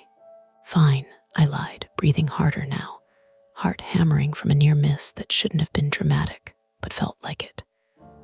We reached the back corner where pipes ran vertically, painted the same institutional beige as everything else. A red wheel valve sat chest high, with a tag that read Savannah Clinic Supply. Lauren leaned in, reading it like it might change. Then she grabbed the wheel and started turning. It didn't budge. She grunted, put her weight into it. Her shoulders strained under her parka. Nothing. It seized, she said, teeth clenched. Or she stopped, eyes narrowing. Or it's been tightened down. I stepped closer. Let me. I took the wheel and tried. It held firm, like it was welded. Lauren dug into her bag and pulled out a wrench. Okay, she said. We do it the ugly way. She fitted the wrench onto the valve stem, creating leverage, and nodded at me. Together, we pushed. The metal creaked. My knee flared with pain. Lauren's breath came in sharp bursts through her nose. For a second, nothing happened. Then the valve gave with a sudden jerk, and both of us lurched forward. Lauren's shoulder slammed into the pipe. She swore, a real one. The water sound changed instantly, less hiss, more gurgle as flow slowed. The foam at the floor drain stopped building and began to collapse into itself like whipped cream left out too long. Lauren sagged against the wall, rubbing her shoulder. Okay, she breathed. That's something. My radio stayed dead, but the building's shrill alarm tone cut out a moment later. The red emergency light stayed on, though, and that told me the system still believed it was in trouble. Partial fix. Not solved. Attempt 1. Isolate the line. We'd done it, but it didn't restore power, and it didn't answer why the valve had been locked down so tight. Lauren wiped her mouth with the back of her glove. We need to reset at the clinic pump room, she said. There's a local panel. If the shutdown cascaded, we can sometimes bring sections back manually. And the intruder? I asked. She met my eyes. We don't have a choice. We made it back along the lip, slower now. My knee complained with every step, a deep ache that made me aware of my body in a way I usually try not to be at work. Lauren's shoulder hung slightly lower than her other one. Outside, the zoo felt wrong, not because of ghosts or anything dramatic, because systems were half on, half off. Some pathway lights glowed, others were dead. The main fountain near the public plaza ran anyway, pointlessly, while a critical back of house line had just tried to flood a building. We climbed into the cart. Lauren drove this time, hands tight on the wheel, jaw set. We took the downhill service road toward the vet clinic, passing the animal kitchen loading dock on our right, 2 dumpsters, a pallet of shrink-wrapped produce, a forklift parked with its forks lowered like it was sleeping. My flashlight swept the dock as we passed. Something moved behind the dumpster. I snapped the beam onto it, and my stomach flipped. A face, pale, wide eyes, mouth open. Lauren slammed the cart brakes so hard my knee jolted again, and I cursed out loud. The face didn't move, because it wasn't a face. It was a poster, one of those laminated safety signs, with a smiling cartoon animal reminding staff to wash hands before and after feeding. The eyes looked too human in the flashlight beam, the mouth too much like a scream. In the red spill from the emergency lighting, it had seemed alive. Lauren stared for a beat, then let out a sound that was half laugh, half sob. Jesus. Felt my pulse in my throat. Okay, I said, more to myself than her. Okay, fine, misdirection. My brain doing what brains do when you're stressed, turning objects into threats. Except the dumpster lid shifted slightly. A real movement, metal scraping softly. Lauren's laughter cut off. We both went still. The lid lifted a fraction, then settled again, as if someone inside had frozen mid-motion. I raised my flashlight again, steadier this time. Hey, I called, voice hard. Come out. Now. No answer. The lid nudged, almost imperceptibly, like someone testing how loud it would be. Lauren whispered, "Don't open it." I wasn't planning to, not without backup, not without gloves, not without a plan. But then, from the vet clinic ahead, the building lights flickered and went out entirely. The clinic went dark. And a second later, a backup generator somewhere behind it coughed once, twice, then died. Lauren stared at the black silhouette of the clinic, and whatever composure she had left drained out of her face. If the clinic is down, she said, voice thin, that means the quarantine building is down too. What's in quarantine? I asked, though I already knew the answer wouldn't be good. She swallowed. Animals that can't be in public exhibits. Animals that can't be handled without systems. Behind us, the dumpster lid scraped again, louder now, impatient. Ahead of us, the clinic was a dark box full of animals, drugs, oxygen tanks, and locked doors that might not stay locked if power stayed off. Lauren looked at me. I looked at the clinic. Then, from somewhere inside the zoo, close enough to feel in my teeth, there was a heavy mechanical clunk, followed by a slow, grinding whir, a gate motor. But the sound didn't end the way it should. It didn't click into place. It kept grinding, straining, like something was jammed. Lauren's eyes widened. That's the clinic's Sally port, she whispered. The secure entrance. The motor whined louder, then stopped abruptly. And in the sudden quiet, we heard it, a door alarm, a thin, continuous beep from the clinic. A secure door was open, and if someone had opened it during a full power failure, it might not lock again. Retreat suddenly wasn't a clean option. Not if the zoo's most controlled building had been breached. Lauren's hand tightened on my sleeve, bruising. Mateo, she said. If we don't go in right now, behind the dumpster, something shifted. A human breath, audible even at this distance, ragged and close. The trap tightened. We were committed. The clinic door alarm didn't sound like a siren. It was worse than that. It was a small, steady machine beep, polite, insistent, like a microwave reminding you something's done while the kitchen is on fire. Lauren shoved the cart forward again, slow, like she was afraid the tires would make too much noise on the asphalt. The vet clinic loomed ahead, a low building with cinder-block walls and narrow windows. Without power, it looked abandoned. It smelled faintly of disinfectant, even from outside, that clean hospital smell that usually made me feel calmer. Tonight it made my stomach tighten. The Sally Port entrance was on the service side, a small fenced-in alcove with 2 rolling steel doors, one to the yard, one into the clinic, so vehicles could enter without giving a straight line into sensitive areas. I'd seen it used for deliveries and for moving sedated animals. It was supposed to be boring.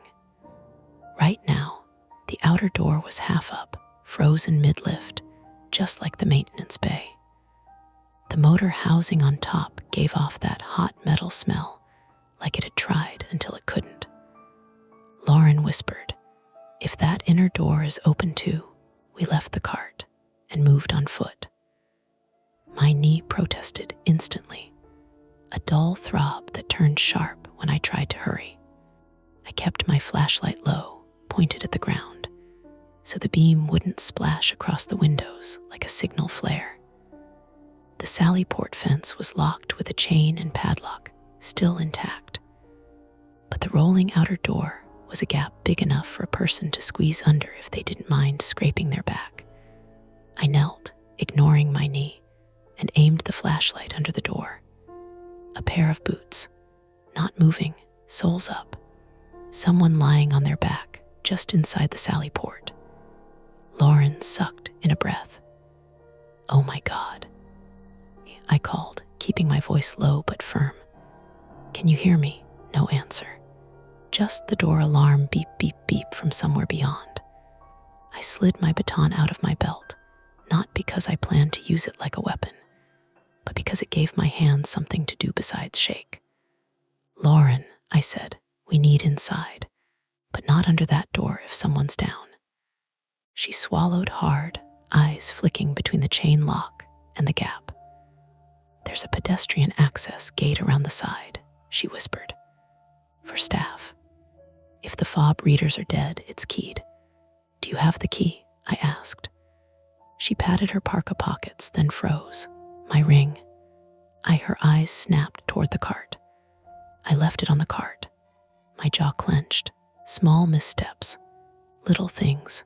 They compound. "I'll go," I said.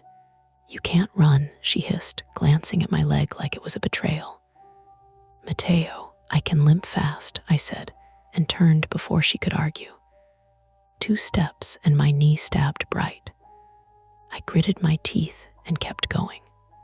The cart sat 20 yards back. In the dark, it felt farther. My flashlight beam bounced. The world narrowed to pain and cold air, the dumpster, the breathing. I swung the beam toward the loading dock out of instinct.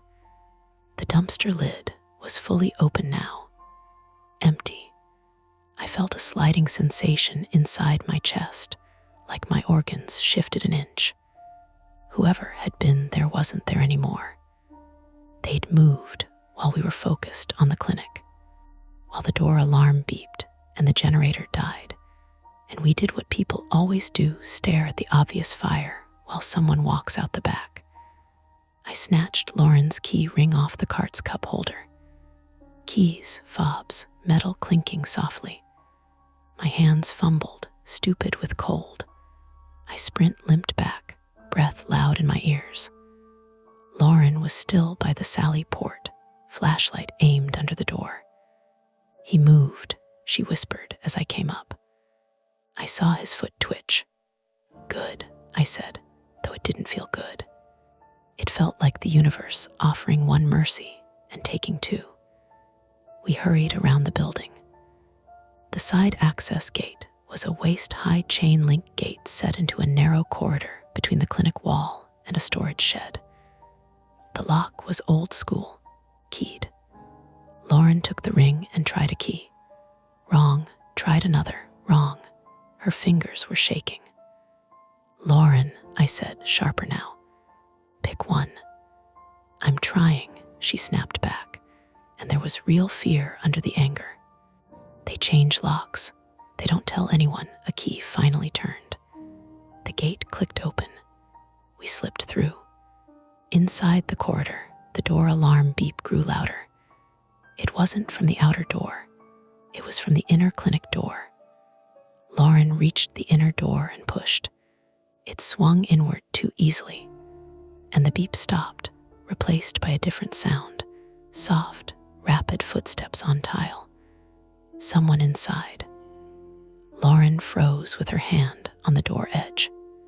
I stepped past her, flashlight up, and my beam caught the clinic hallway: white walls, bulletin boards, hand sanitizer dispensers, everything normal except for the darkness, and the emergency exit signs glowing green. The footsteps stopped. Then a voice from the dark, male, strained. "Don't come any closer." The voice wasn't calm. It was shaky with pain or adrenaline. "Who is that?" Lauren called, voice cracking.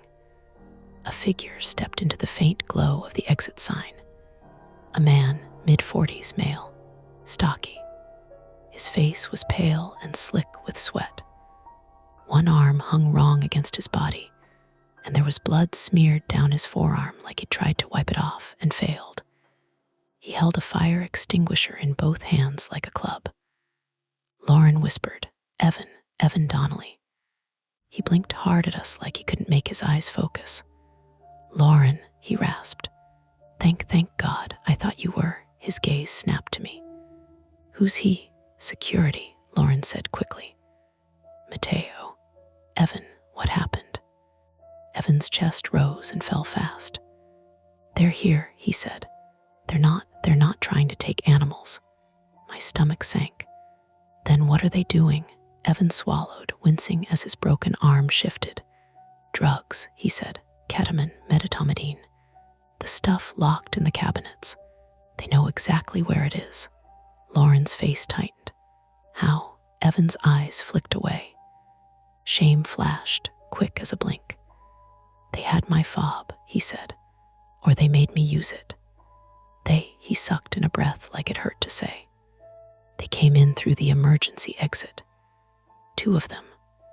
One stayed quiet, one talked. They said if I didn't open things, they'd cut power and let something get out." A lion huffed somewhere outside, close, and Evan flinched like it was a gunshot.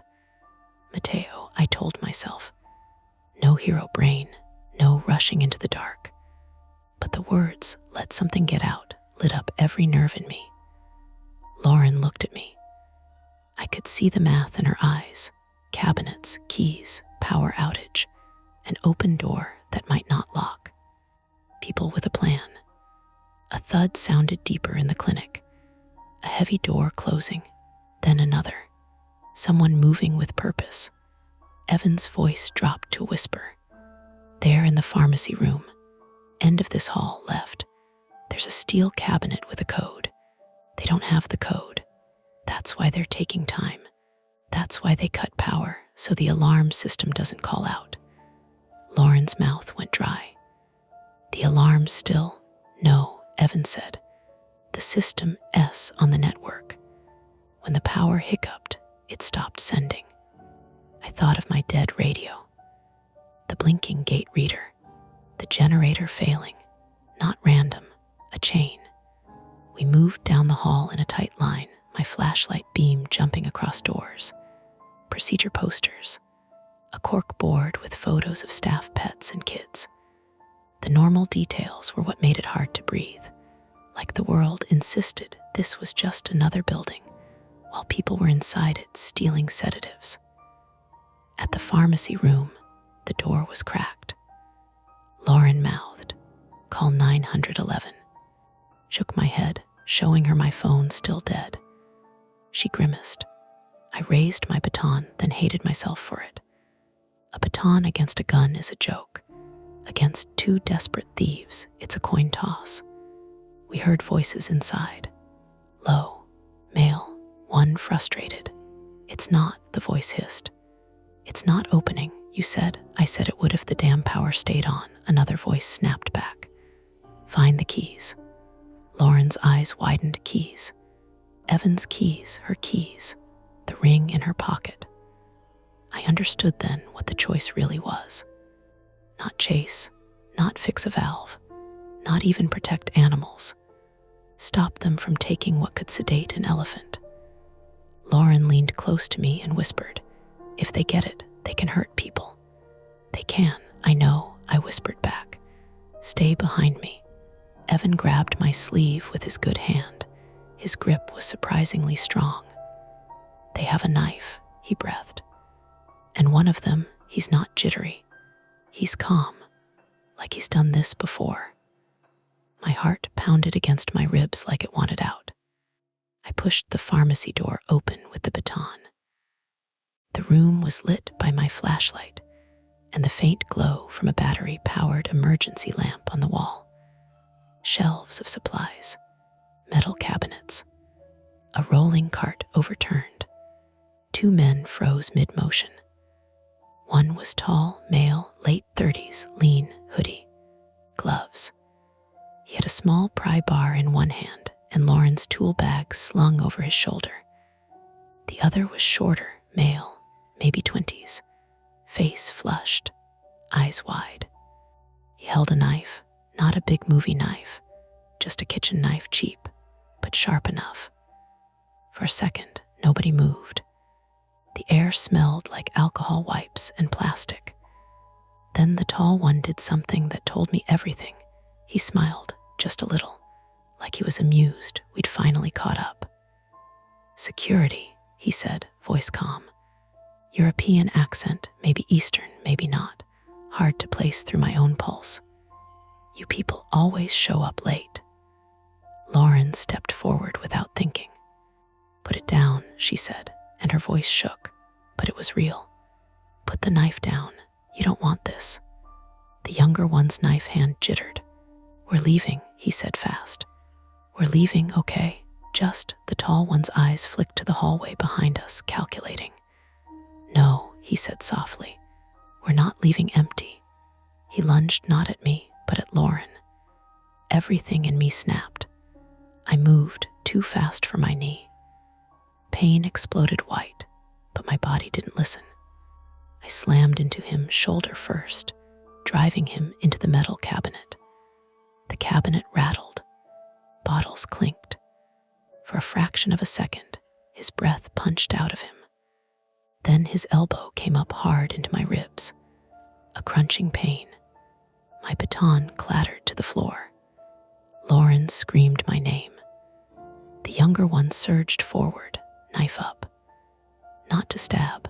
I realized his eyes were locked on the keys in Lauren's pocket, his hand reaching like a kid grabbing candy. Evan stepped into the doorway with his broken arm useless and his extinguisher raised. Hey, he roared, voice cracking with panic and rage, and he swung the extinguisher with his good arm. It connected with the younger man's shoulder with a sick, dull thump. The knife clattered to tile. The younger man stumbled back, crying out, clutching his shoulder, shock overtaking his face. He was hurt, not dead, not magically fine. He sagged against a shelf, knocking boxes down. The tall man used my moment of pain to twist away. He grabbed the pry bar and swung it at my head. I ducked, too slow, and felt it glance off my scalp. Sparks of light popped in my vision. Warmth ran down my temple. I grabbed for anything, found the baton on the floor with numb fingers, and swung, not aiming for a heroic strike, just to create space. The baton hit his wrist. He swore, sharp and real. The pry bar fell. Lauren dove for it, snatching it up like she'd rehearsed it. "Back," she yelled, voice higher now, but steady. The tall man's calm slipped for the first time. His eyes went flat. He looked at Evan, looked at me, looked at Lauren. Then he did the most realistic, infuriating thing. He ran. He shoved past us into the hall, sprinting toward the side exit we'd come through. No dramatic fight to the end. No villain speech, just flight. "Mateo," Lauren shouted. "Don't," I chased anyway. Not far, not fast. 2 strides and my knee buckled. I caught the wall with my hand, leaving a smear of blood and sweat, breath ragged. The world tilted. The tall man disappeared around the corner. And from outside, from the service yard, we heard the grind again, the gate motor followed by a loud metallic bang as something heavy slammed. A vehicle. He'd brought a vehicle in. He'd planned for this. Lauren ran past me, slower than she wanted, toward the side gate. I followed, limping, ribs aching with each inhale. We burst out into the corridor between buildings. The side gate was open. Beyond it, in the service yard, headlights flared as a van reversed hard, tires skidding on wet pavement. The outer Sally Port door shuddered as it was forced the rest of the way up by brute pressure, screeching metal. The van lurched forward, clipped the sagging fence, and tore out through the breach point like it had always belonged there. In the brief wash of headlights, I saw the tall man in the passenger seat, one hand pressed to his wrist, blood dark on his glove. He didn't look back. Then the van was gone, swallowed by the downhill road. The zoo fell into a stunned, ugly quiet, alarms still beeping somewhere, animals still restless, but the immediate human chaos had moved on. Lauren stood at the open gate, shaking so hard her keys jingled like wind chimes. Evan sank against the wall inside the corridor, eyes glassy, breathing shallow. The extinguisher lay on its side, near his boots. I leaned over, hands on my knees, and tried to pull air into ribs that didn't want to expand. My head throbbed. My knee felt unstable, like a hinge with a missing screw. We de-stopped them from getting the sedatives, but we hadn't stopped them. And the cost was written in our bodies. Evan's arm, my knee and ribs and head, Lauren's trembling hands, and the way her eyes kept darting to the dark road like she expected the van to come back. Somewhere across the zoo, a lion roared once, full-throated this time, furious at the disturbance. Lauren looked at me, face pale under the sickly emergency lights. "They're going to do this again," she whispered. It wasn't a prediction. It was a certainty. I wanted to say something reassuring. Something like, "No, they won't," or "We'll be ready." Instead, I just nodded, because my mouth tasted like blood and metal, and because the open gate behind us looked like a wound that wouldn't close. By the time the police arrived, the zoo felt embarrassed about what it had been through.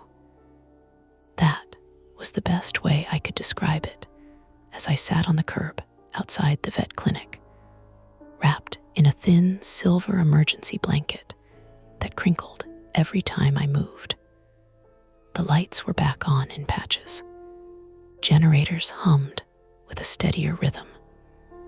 The animals were quieter now, not calm, exactly, but settling into the deep, exhausted silence that comes after a long night of being startled awake too many times.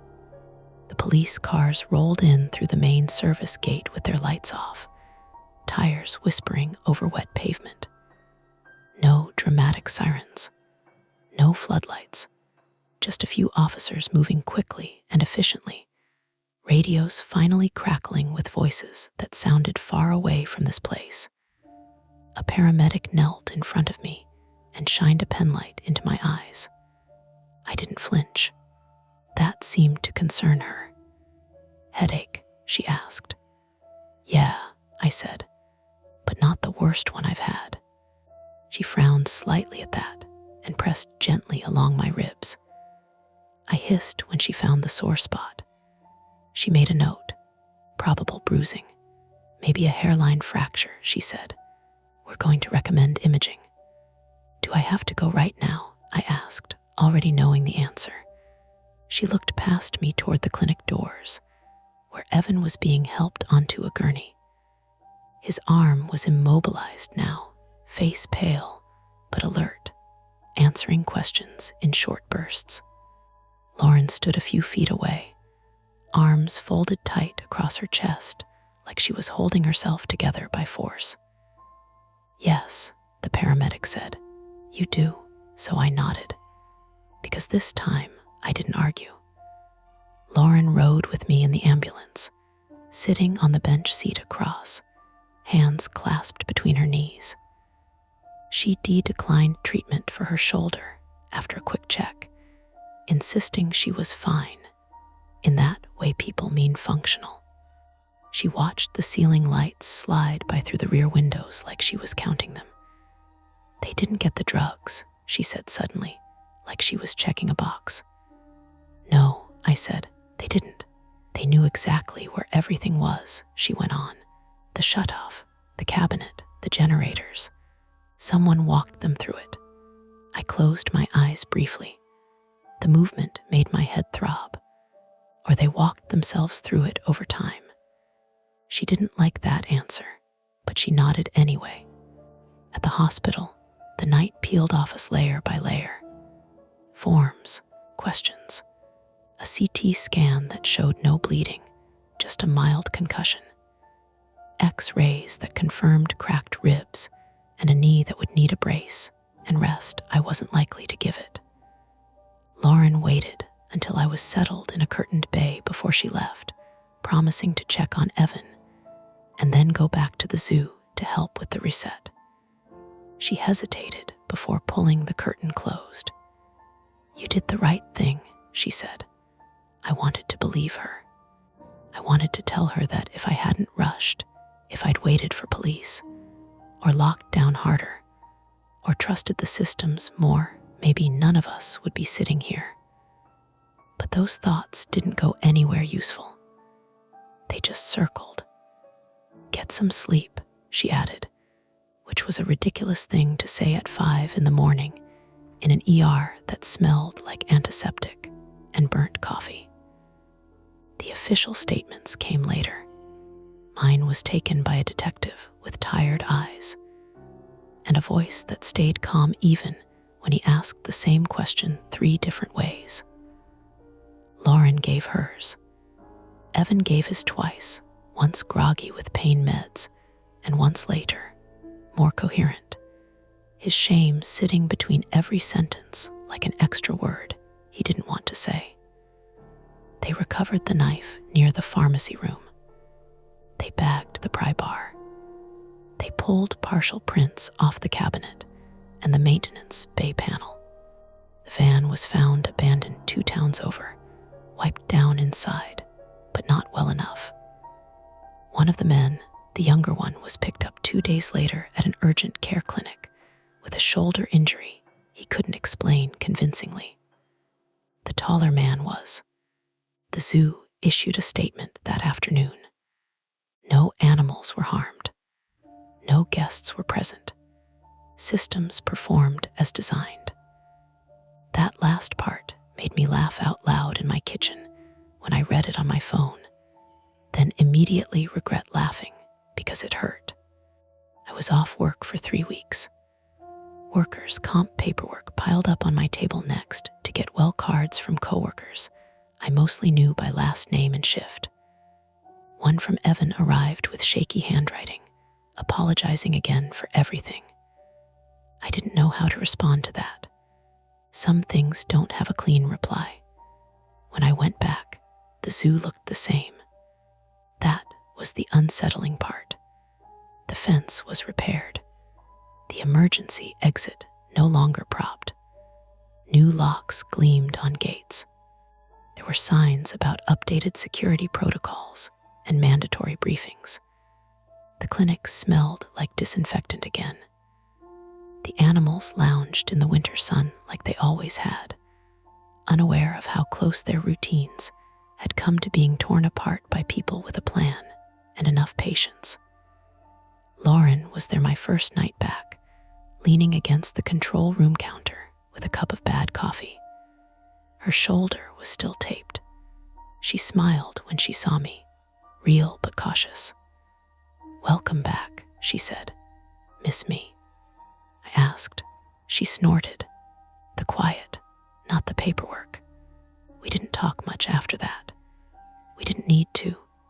The control room hummed with monitors and radios that now worked a little too loudly, every crackle making me sit up straighter than necessary. Around 2 a.m, I did my rounds slower than I used to. My knee reminded me with every step that I wasn't 20 anymore, and my ribs pulled when I breathed too deep in the cold. I passed the Savannah exhibit and paused, listening to the lions breathe. A normal sound, comforting even. At the maintenance bay, the floor was dry, the panel sealed and tagged. No foam, no smell. But at the edge of the service road, where the ditch ran under the culvert, the leaves had been disturbed again. Just enough to notice if you were looking for it. Just enough to wonder if water had flowed there recently, or if someone had knelt, or dropped something, or waited. I told myself it was nothing. That's the thing about places like this. They go back to being themselves quickly. Concrete and steel and animals doing what animals do. People doing their jobs. Systems humming along, imperfect but persistent. What happened didn't leave a monster behind. It left procedures, a court date, a man in prison, and another one out there somewhere who knew how to walk through a locked place without tripping alarms if the timing was right. On my way out at dawn, I locked the service gate behind me and tested it twice, just to feel the resistance in my hands. Solid, real.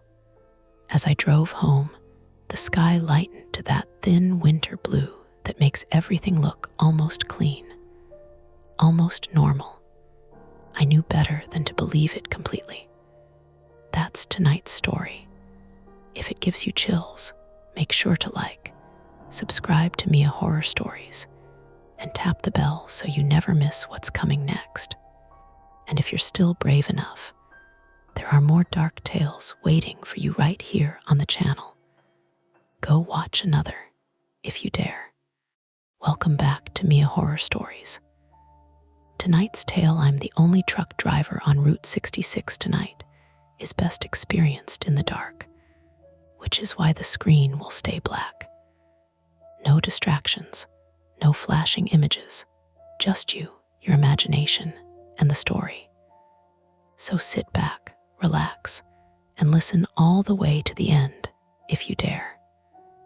The first weird thing was the mile marker. I passed 214 twice. Same green rectangle, same little scab of reflective tape peeled on the right edge.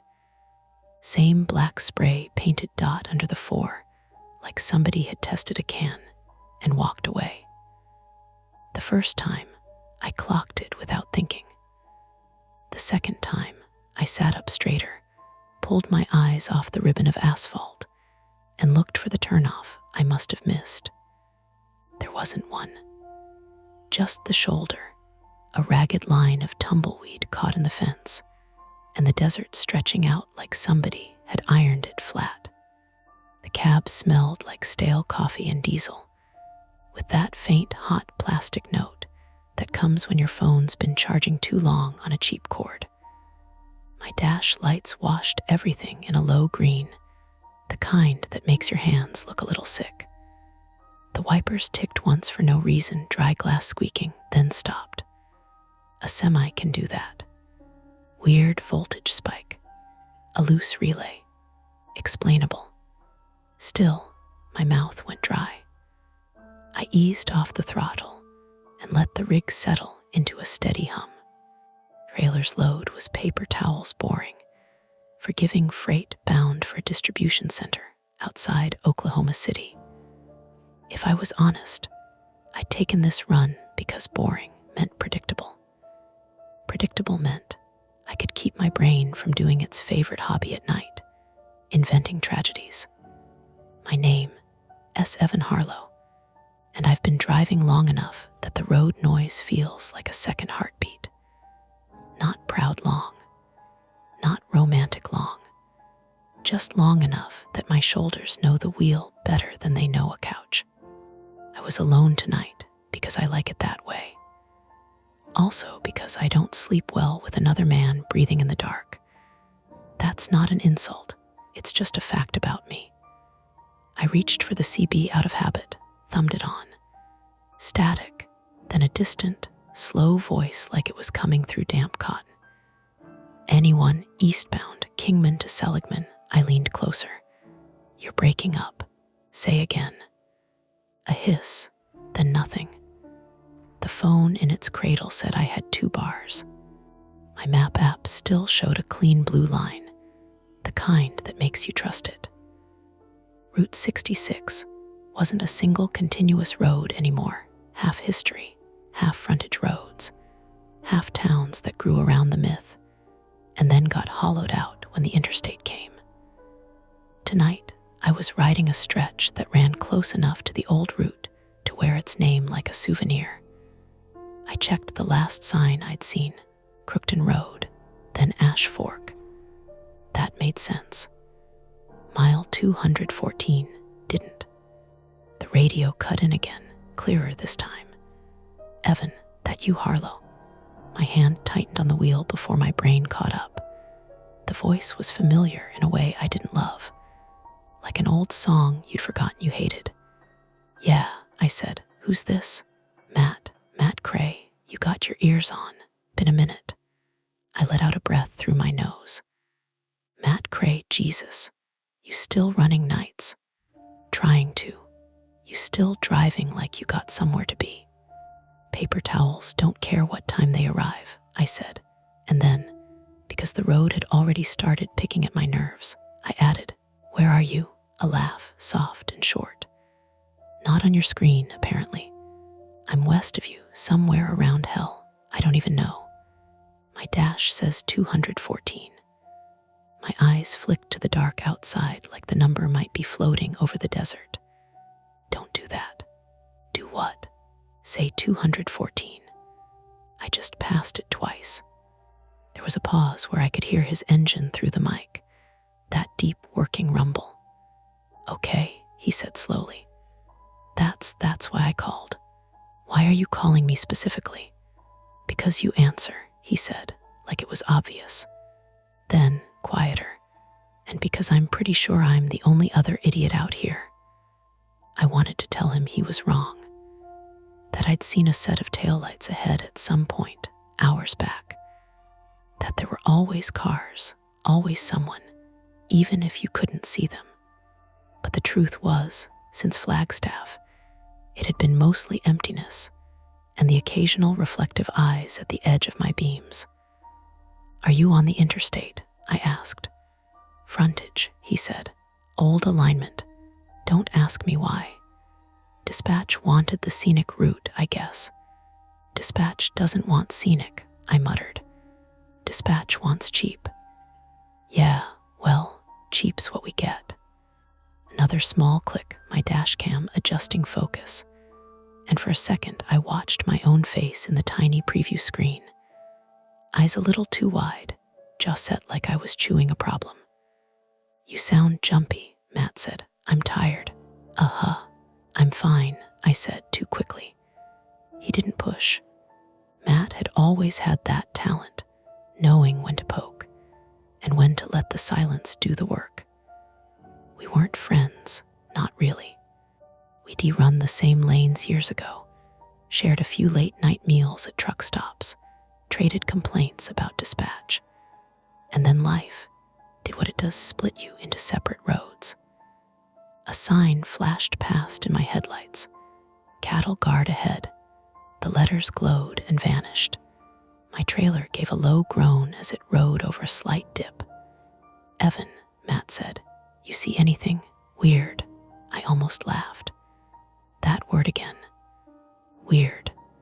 Like we were in middle school trying to describe a teacher's new haircut. "What kind of weird?" I asked. "Like," he said, and I could hear him thinking, "like my phone keeps rerouting me in a loop. Like it thinks the road's closed and open at the same time. Like I keep seeing the same damn billboard." "What billboard?" "The one for the diner," he said. "Big yellow coffee cup. Lena's Best Pie on 66. I've passed it 3 times, and I haven't turned off once." My throat tightened. I knew that sign. Everybody who drove this way had a catalog of signs in their head. It was how you told time out here when your mind started slipping. "I haven't seen Lena S.," I said. "Maybe you're on a different alignment." "Maybe," I said, but my eyes were already scanning for the yellow cup like it might jump into my lane. The cab filled with a new sound, thin and metallic, my phone vibrating against the cradle. A call, unknown number. That happens. Robocalls don't respect geography. I didn't answer. Let it ring out. It called again immediately. My skin prickled along my forearms. I glanced at the screen. Still unknown. No spam label, just that blankness, like the network couldn't decide what it was. "Who's calling?" Matt asked, hearing the buzz through the mic. "Unknown. Maybe dispatch." "At this hour," I said, and then my phone did something I'd never seen it do. The screen flickered, went black, then came back with the map zoomed all the way out as if it had lost me. A little blue dot blinked in place, then jumped a half-inch east, then back, like a nervous animal. I steadied my breathing.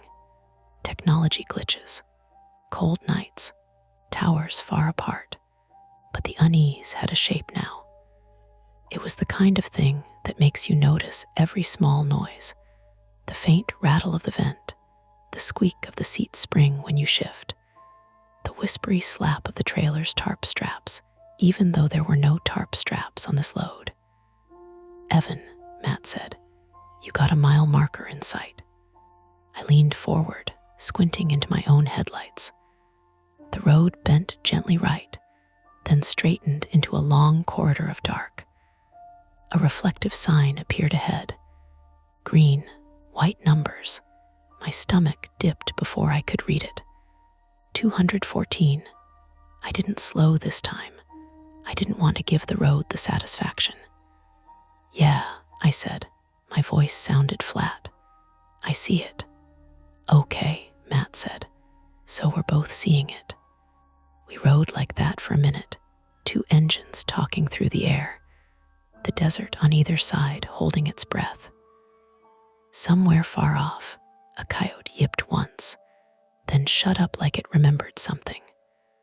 I tried to picture my route as a line, a normal line.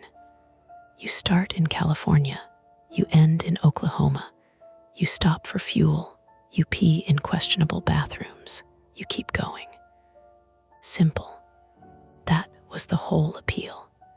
The private thing I didn't say, couldn't say, not to Matt, not to anyone, was that I'd started taking night runs after the accident because daylight made me see too much. Sunlight made every shadow on the road look like a body. Night blurred things. Night let me pretend the world was smaller than it really was. Now night was doing the opposite.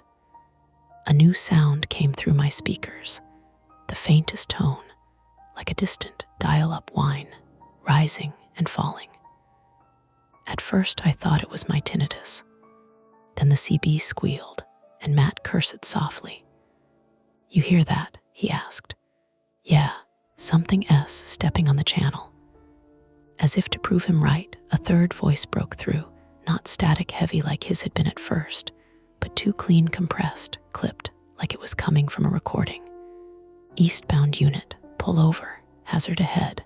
I stared at the road. No flashing lights, no reflective cones, no glow of emergency vehicles. Matt's voice snapped back in. "That ain't state troopers," he said.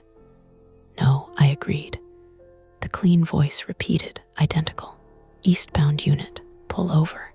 Hazard ahead." My hands tightened until my knuckles ached. The rational part of my brain started listing possibilities like it could bargain with them. Pranksters with a pirate radio setup, some local rancher with an old transmitter, a malfunctioning highway advisory system bleeding into CB frequencies. Explainable, explainable, explainable. Where would we even pull over? I asked. The shoulder here was narrow, sloping into gravel and scrub. Stopping a full rig on a blind curve was how you became a headline. "Next wide spot," Matt said, "or we keep rolling to the truck stop off Ash Fork." "There's a place in Seligman," I said automatically, because my brain was reaching for anything familiar. "Fuel lights, people." "Yeah," he said, and he sounded relieved, like he'd been hoping I'd say that. We could meet up, compare notes, maybe laugh about it in a lit parking lot like normal human beings. The clean voice cut in again, a little louder. "Eastbound unit, pull over now." I checked my mirrors. Nothing behind me, no headlights, no flashing bar, just the long dark ribbon and my own red marker lights bleeding into it. "Evan," Matt said, "what's your gut say?" My gut was a liar. My gut had screamed at me on sunny afternoons when a shadow crossed the road, and it was only a plastic bag. My gut had gone quiet the day I should have listened. I didn't trust it. But I trusted one thing. The idea of stopping out here alone made my skin crawl in a way I couldn't justify with logic. "We keep moving," I said, "to somewhere lit." "Okay," Matt said. "Okay, I'm with you." Ahead, the road forked subtle, more like an old split where the frontage peeled away from the newer alignment. Two sets of reflectors. Two possible blues lines, if your map app still believed in you. One sign half lit by my beams, the lettering faded. For a second, my map app recalculated and offered me a choice in the most casual tone. Continue for 12 miles. Alternative route saves 3 minutes. 3 minutes, like that mattered. The clean voice on the CB went quiet. Matt's engine noise shifted, like he was adjusting speed. "Which way you going?" he asked. I stared at the fork, at the faded sign, at the desert beyond that didn't care about my schedule or my fear, or the numbers on a mile marker. If we stayed on the main line, we'd hit Seligman and lights and witnesses. If we took the alternative, we might shave 3 minutes, maybe rejoin farther ahead, maybe avoid whatever hazard someone was trying to warn us about. Or maybe we'd be the kind of idiots who chased the shortest line on a screen into the dark. My turn signal clicked once on its own when my hand brushed it. The sound was loud in the cab, too cheerful. I swallowed. "Matt," I said, "I'm not stopping out here." "I'm not asking you to," he said. "Just tell me left or right." And there it was. The first real choice of the night, sitting on the road like a coin flipped and not yet caught. Left toward the lights, right toward the shortcut. I kept my eyes on the fork, and my finger hovered over the turn signal, waiting for my brain to commit. The clean voice came back, closer this time, like someone had leaned toward a microphone. "Eastbound unit. Hazard confirmed. Reduce speed and prepare to stop." Matt swore, not loud, controlled, the kind of swear that meant he was already doing math in his head. "Evan," he said, "that's not a highway advisory. Those run on AM, not CB. And they don't say unit." I nodded even though he couldn't see me. My eyes were glued to the gauges now. Speed steady. Oil pressure good. Tanks climbing like they should. Fuel needle just under a quarter, enough to be annoying, not enough to be comforting. I'd planned to top off at Seligman. Planned is a strong word. Assumed. The road narrowed. The reflectors along the edge seemed closer together, blinking past like a countdown. My app just flagged an incident, Matt said. Says obstruction ahead. No details. Same, I said, watching my screen redraw itself.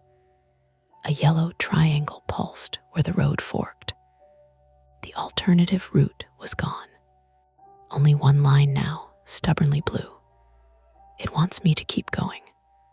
That's what worries me, Matt said. If there was a real closure, it'd kick us off. The clean voice cut in again, overlapping him. Eastbound unit. Stop immediately. Hazard ahead is life-threatening. I felt the old reflex twitch, the one that told me to comply, to be good, to follow instructions, so nothing bad happened.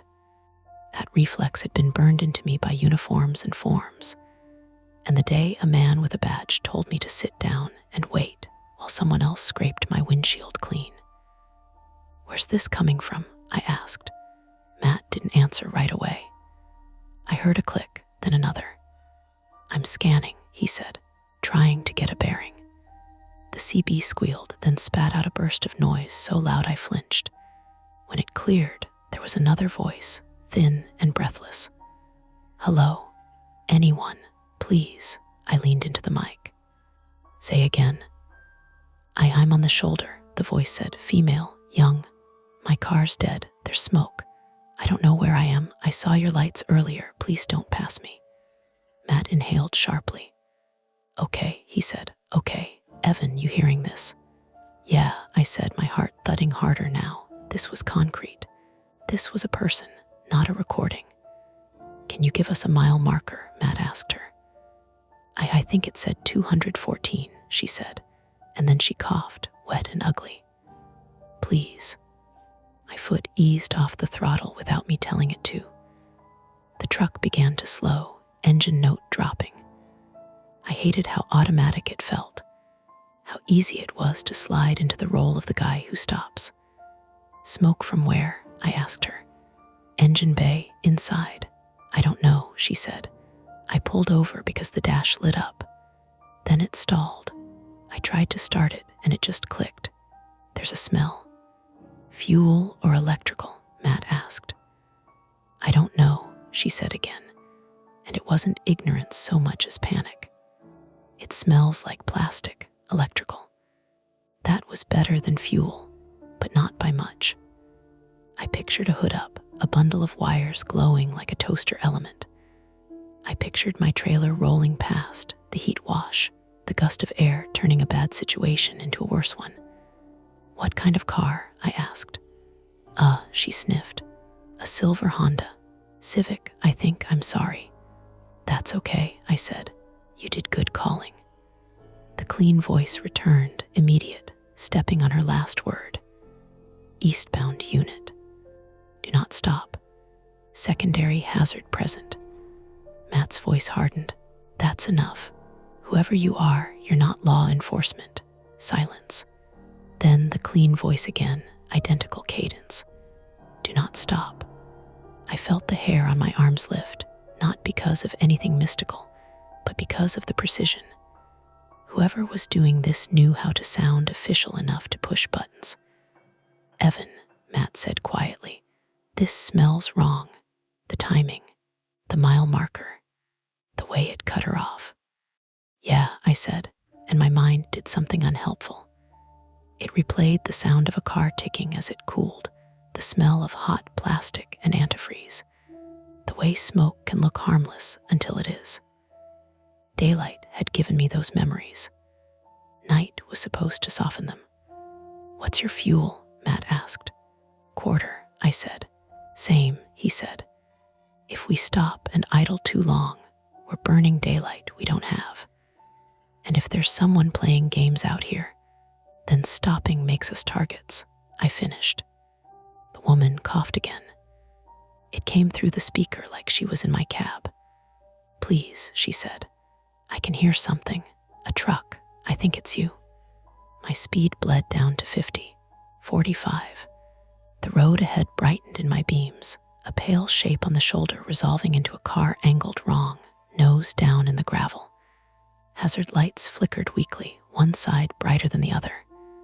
There was smoke, not a plume, a lazy ribbon curling up from under the hood. "I see you," I said. "We're here." Matt said, "I'm a minute back." "Evan, don't block the lane. Pull ahead and angle in. Keep your trailer straight." The clean voice came back one last time, sharper now. "Do not stop. This is your final warning." "Shut it," Matt snapped, and twisted his squelch until the CB went quiet. Blessed silence rushed in, filled only by engine and wind. I eased onto the shoulder, tires crunching. The angle was bad, too steep a drop on the right, but there was no other option. I set the brakes, hazards on, engine idling higher than I liked. Heat washed up through the floor. The woman was standing outside her car, hugging herself. She looked small in my lights. White hoodie jeans, hair pulled into a messy knot. Her face shone with tears and the reflection of my markers. She was real. That mattered. "I'm Evan," I called through the cracked window. "I didn't get out yet." "You okay to walk back a bit, away from the car?" She nodded too fast and took a few steps, then doubled over coughing again. "Name's Jess," she said when she caught her breath. 23, female. She gave a shaky laugh. "I'm sorry, I don't know why I said it like that. I watch too much true crime." "It's fine," I said. "You did the right thing." Matt's headlights appeared behind me, then his rig slid in, angled to shield us. He climbed down, older than me and moving like it, but steady. He kept his distance, eyes on the car, nose testing the air. "Electrical," he said. "No fuel smell. Hood's hot, don't open it." Jess nodded, eyes huge. "My phone's at 2%, she said. It kept trying to call someone. Then it rang and no one was there." I swallowed. "We'll get you out of here." "How?" she asked. I looked at my fuel gauge again. At the dark road ahead.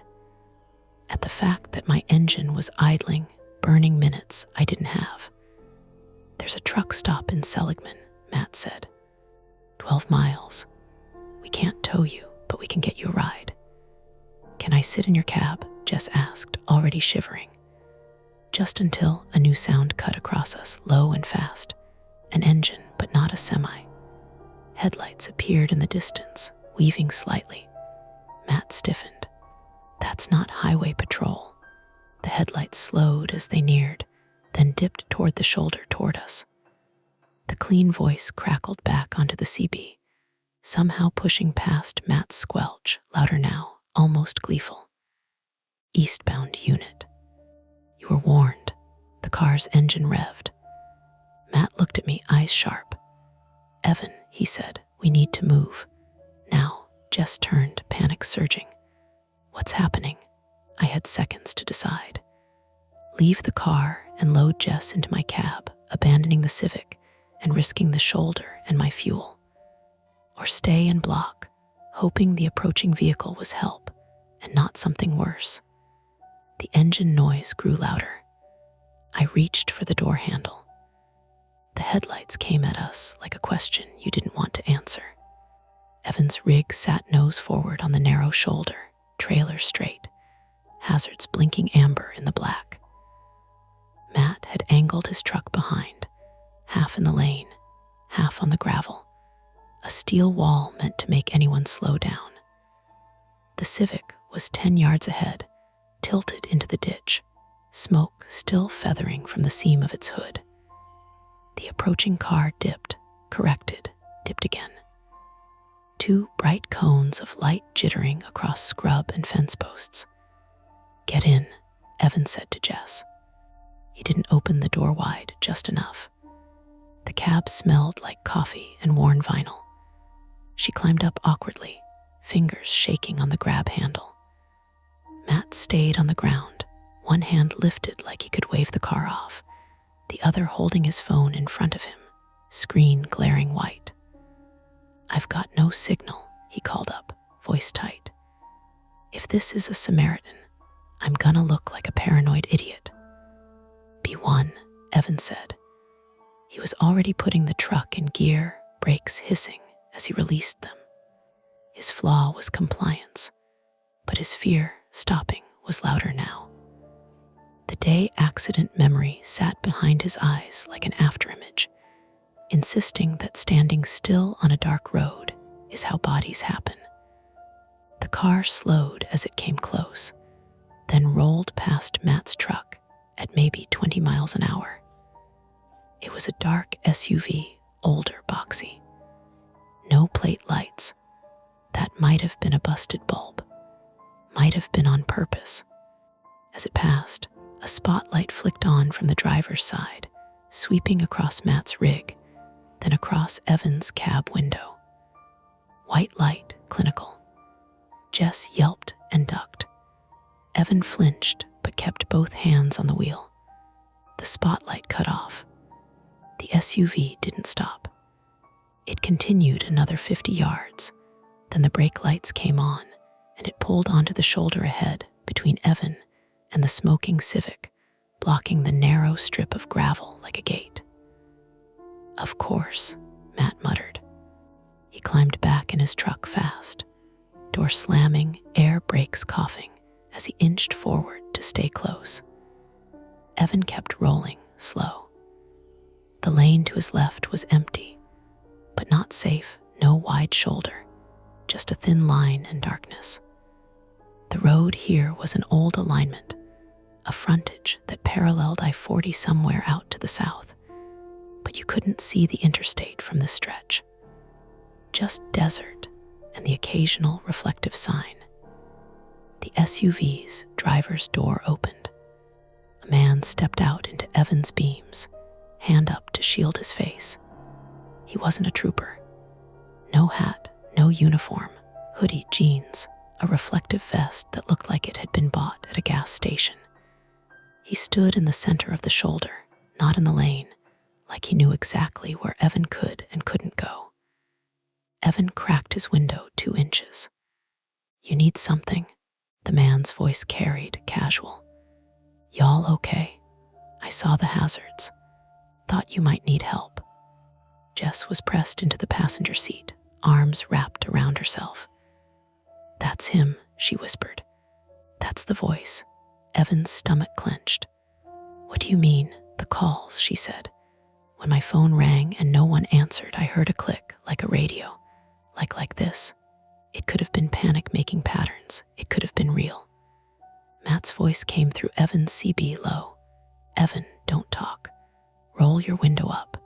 That vest is brand new. He's not a tow." Evan watched the man's hands, empty. But his posture was wrong, too relaxed for someone walking into 2 idling semis at midnight. Like he'd practiced the scene. "Appreciate it," Evan said, keeping his tone flat. "We're taking her to Seligman for help." The man took a step closer, staying out of the lane. "Seligman's closed down at night. Most places. You'd be better calling county. I've got a radio." "From where?" Evan asked before he could stop himself. The man smiled like he'd caught something. "My car. Back there." Evan's eyes flicked to the SUV. The driver's side window was dark. No interior light. No movement visible. Matt's CB clicked. "Evan, go. Use the lane. He can't stop 80,000 pounds." Evan swallowed. Going into the lane meant swinging the tractor left, trailer following, passing a stopped SUV on a narrow 2-lane in the dark.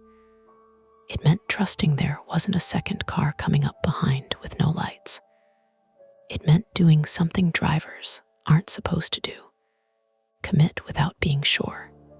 His hands tightened until his wrists ached. He tried anyway. Evan eased left, front tires crossing the white line. The rig's nose swung out. Immediately, the SUV's passenger side door popped open. Not all the way, just enough to flash a sliver of interior light. Then it went dark again. Jess made a small sound in her throat. Someone S in there. Misdirection hit Evan like a wave. His brain tried to fill the dark with the worst thing it could invent. A gun. A masked face. A hand reaching for the door handle of his cab.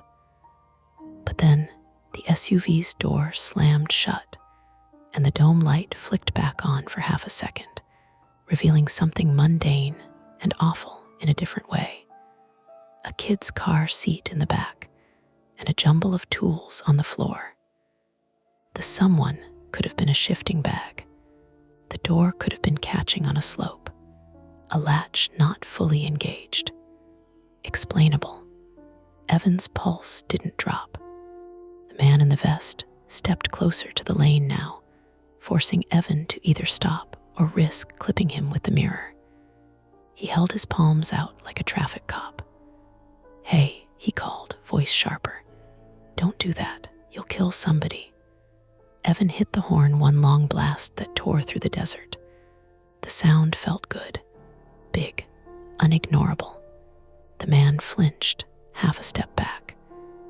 Matt laid on his horn too, a deeper bellow. For a second, the night was just air vibrating. The man turned his head, like he was listening to something we couldn't hear. Then he pivoted and walked back toward his SUV, quick. "Go," Matt shouted over the CB. Evan committed. He swung wide into the lane, the trailer's wheels crunching over the edge line. The rig shuddered as it passed the SUV with inches to spare. Evan's mirror cleared the man by maybe 2 feet. Jess held her breath so hard her shoulders rose. They were past him. For 3 seconds, Evan felt the cleanest kind of relief, movement, distance, the road pulling them away. Then the engine warning chimed. A small orange icon on Evan's dash. Low air pressure. "What?" Evan whispered, eyes snapping to the needles. The air gauge dipped from 120 to 90 to 70. Matt's voice came instantly. "Evan, you losing air?" "Yeah," Evan said, throat tight.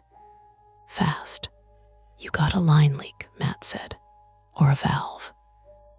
Or someone had done something while Evan was focused on the SUV. The thought landed heavy.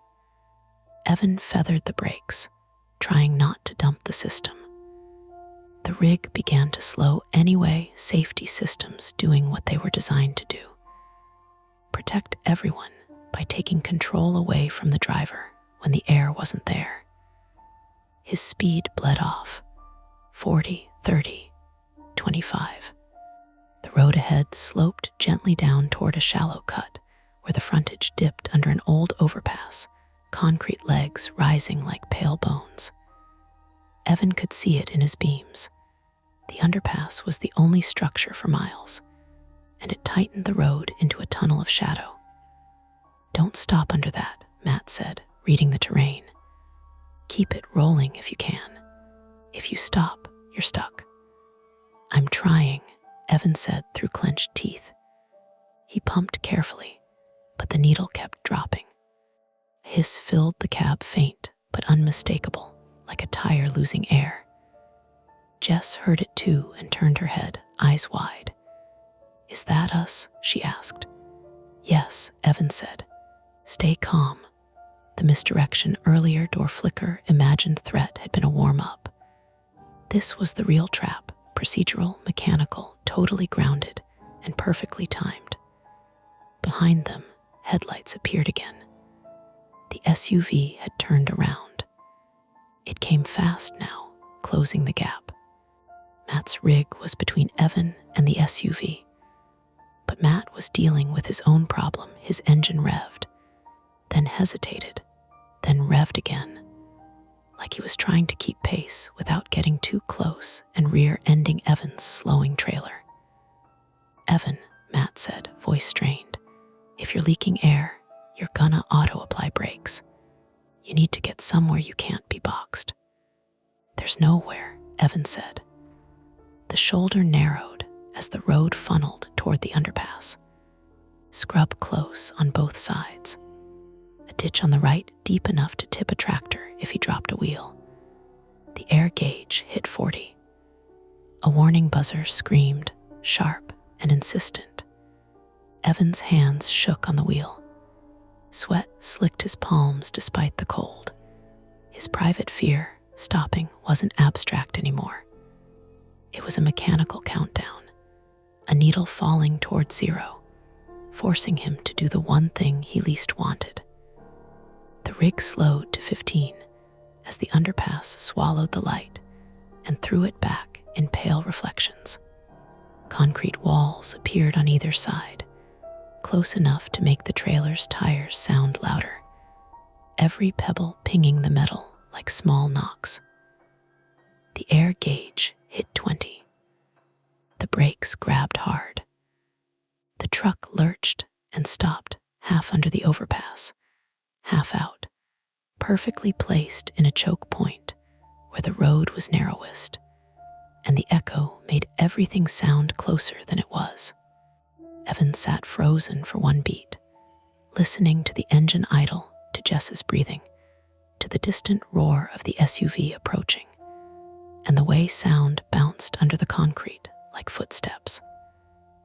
Matt's truck screeched to a stop behind, tires skidding slightly on gravel. Point of no return, Matt said softly over the CB, and Evan hated how true it sounded. Because now they weren't choosing left or right. They were stationary. They were boxed by geography, and the SUV's headlights flooded the mouth of the underpass as it rolled in, slow and confident, as if it had known exactly where they'd end up. The SUV stopped just short of the shadow line, headlights filling the underpass with hard white light. The sound changed immediately, engines louder, voices sharper, everything echoing back a half second late, so it felt like there were more people than there were. Evan killed his engine. The silence afterward was heavy, the kind that makes you aware of your own breathing and the faint tick of hot metal cooling. The warning buzzer died with the engine, leaving a ringing in his ears. Matt's CB crackled once. "Jess," he said, calm in a way that took effort, "stay in Evan's cab. Doors locked." Jess nodded, even though Matt couldn't see her, and clicked the lock down with a decisive little snap. The man in the reflective vest stepped into the underpass, boots crunching. Up close, he looked younger than Evan had expected, late 20s, maybe early 30s. Clean-shaven, tired eyes. The vest glowed like a target in the beams. "Okay," the man said, hands out again. "Let's all take it easy." "Back up," Matt called from behind, his voice bouncing off concrete.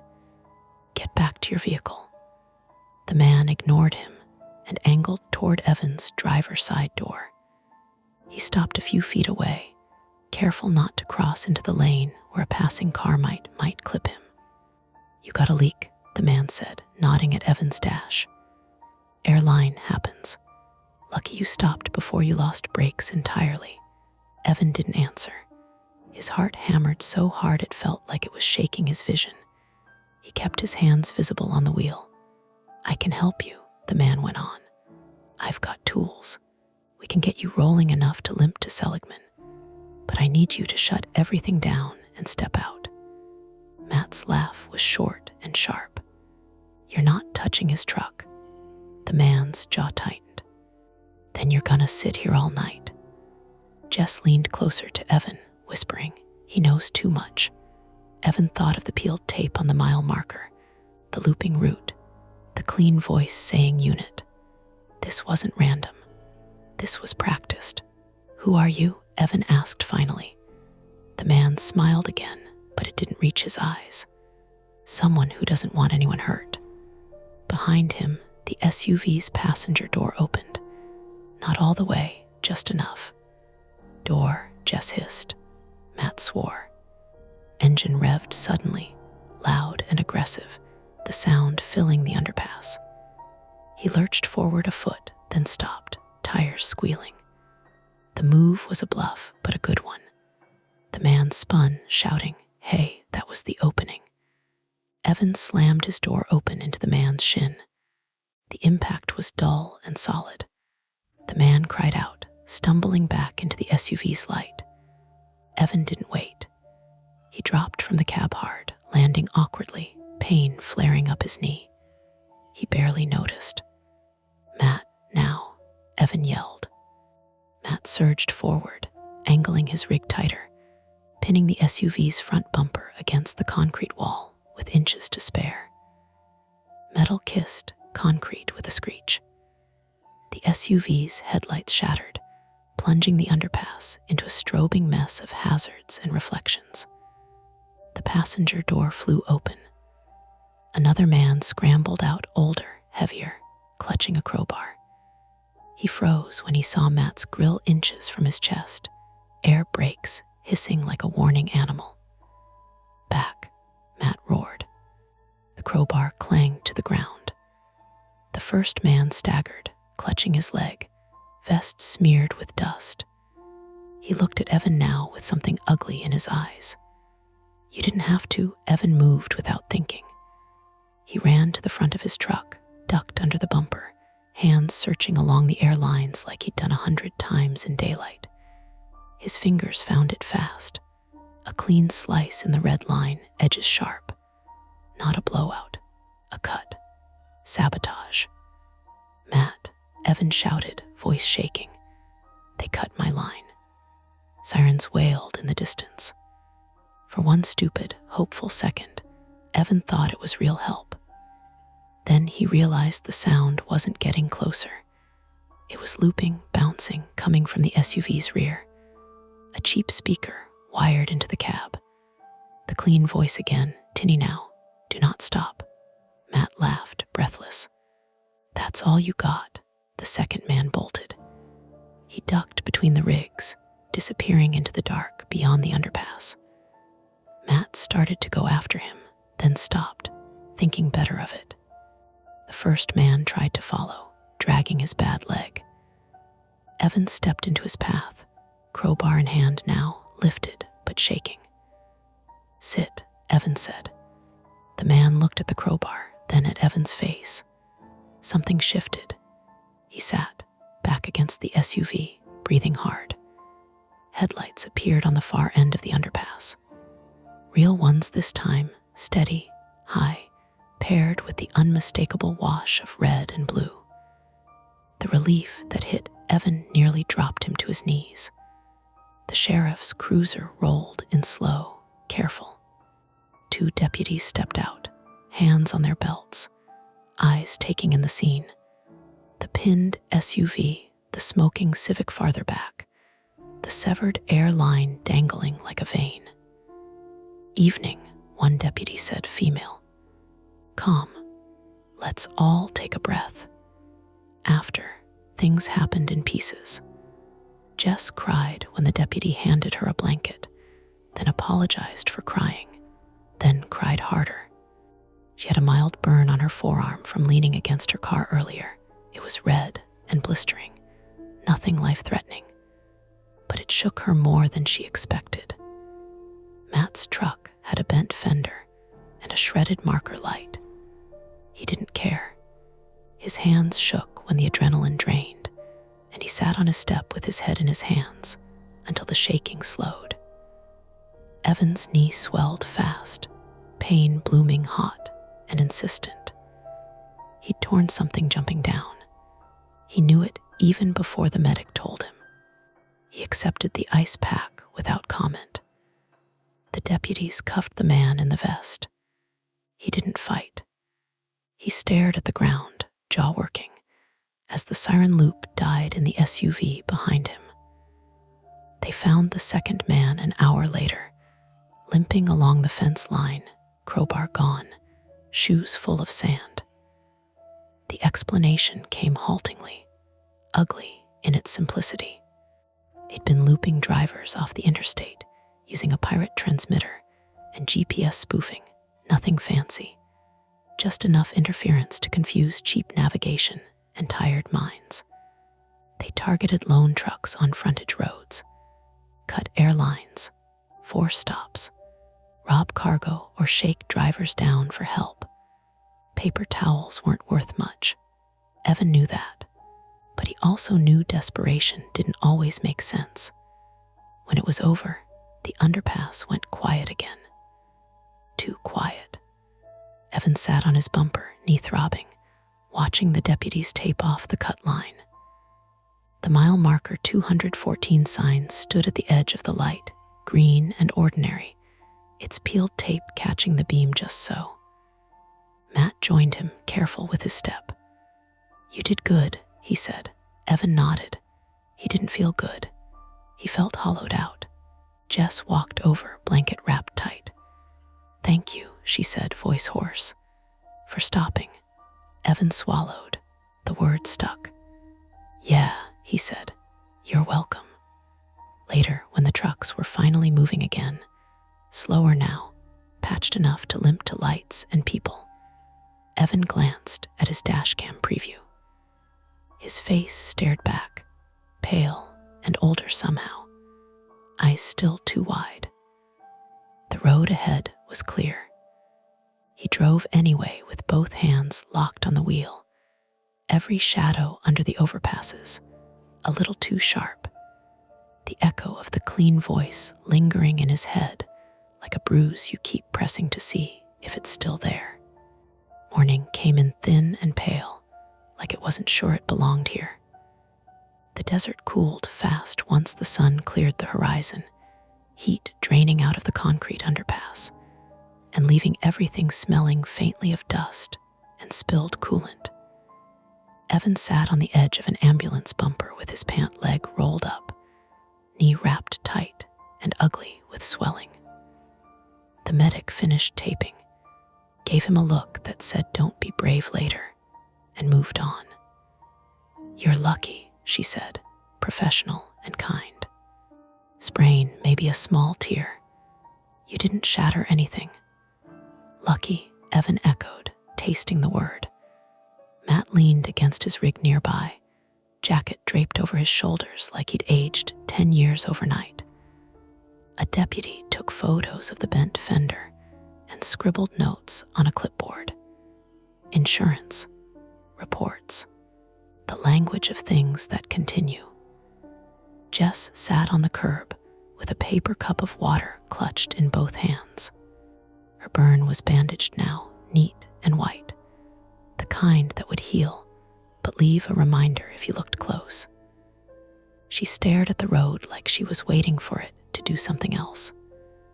The sheriff, a broad man with a gray mustache and a voice that didn't rush, went over the timeline again.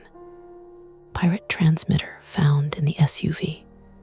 Cheap GPS spoofer wired under the dash. Tools cataloged. Charges listed. He spoke like someone who'd seen variations of this before and knew better than to promise it was rare. "We'll be reaching out," he said, tapping his pen. "Statements, court dates. Might take a while," Evan nodded. He'd learned patience the hard way. They cut his air line clean and temporarily fixed it, enough to get him to a proper shop.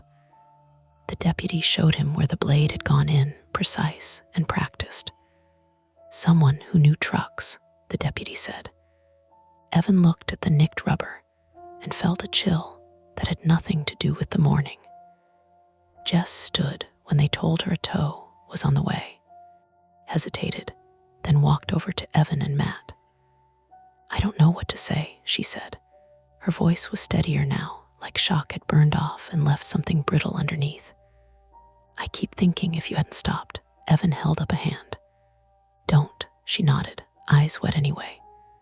"Thank you," she said, and meant it in a way that didn't need a reply. They watched her go back to the curb, shoulders hunched, phone charging from a deputy's power bank. Normal things, mundane logistics. Matt cleared his throat. You heading on after the shop?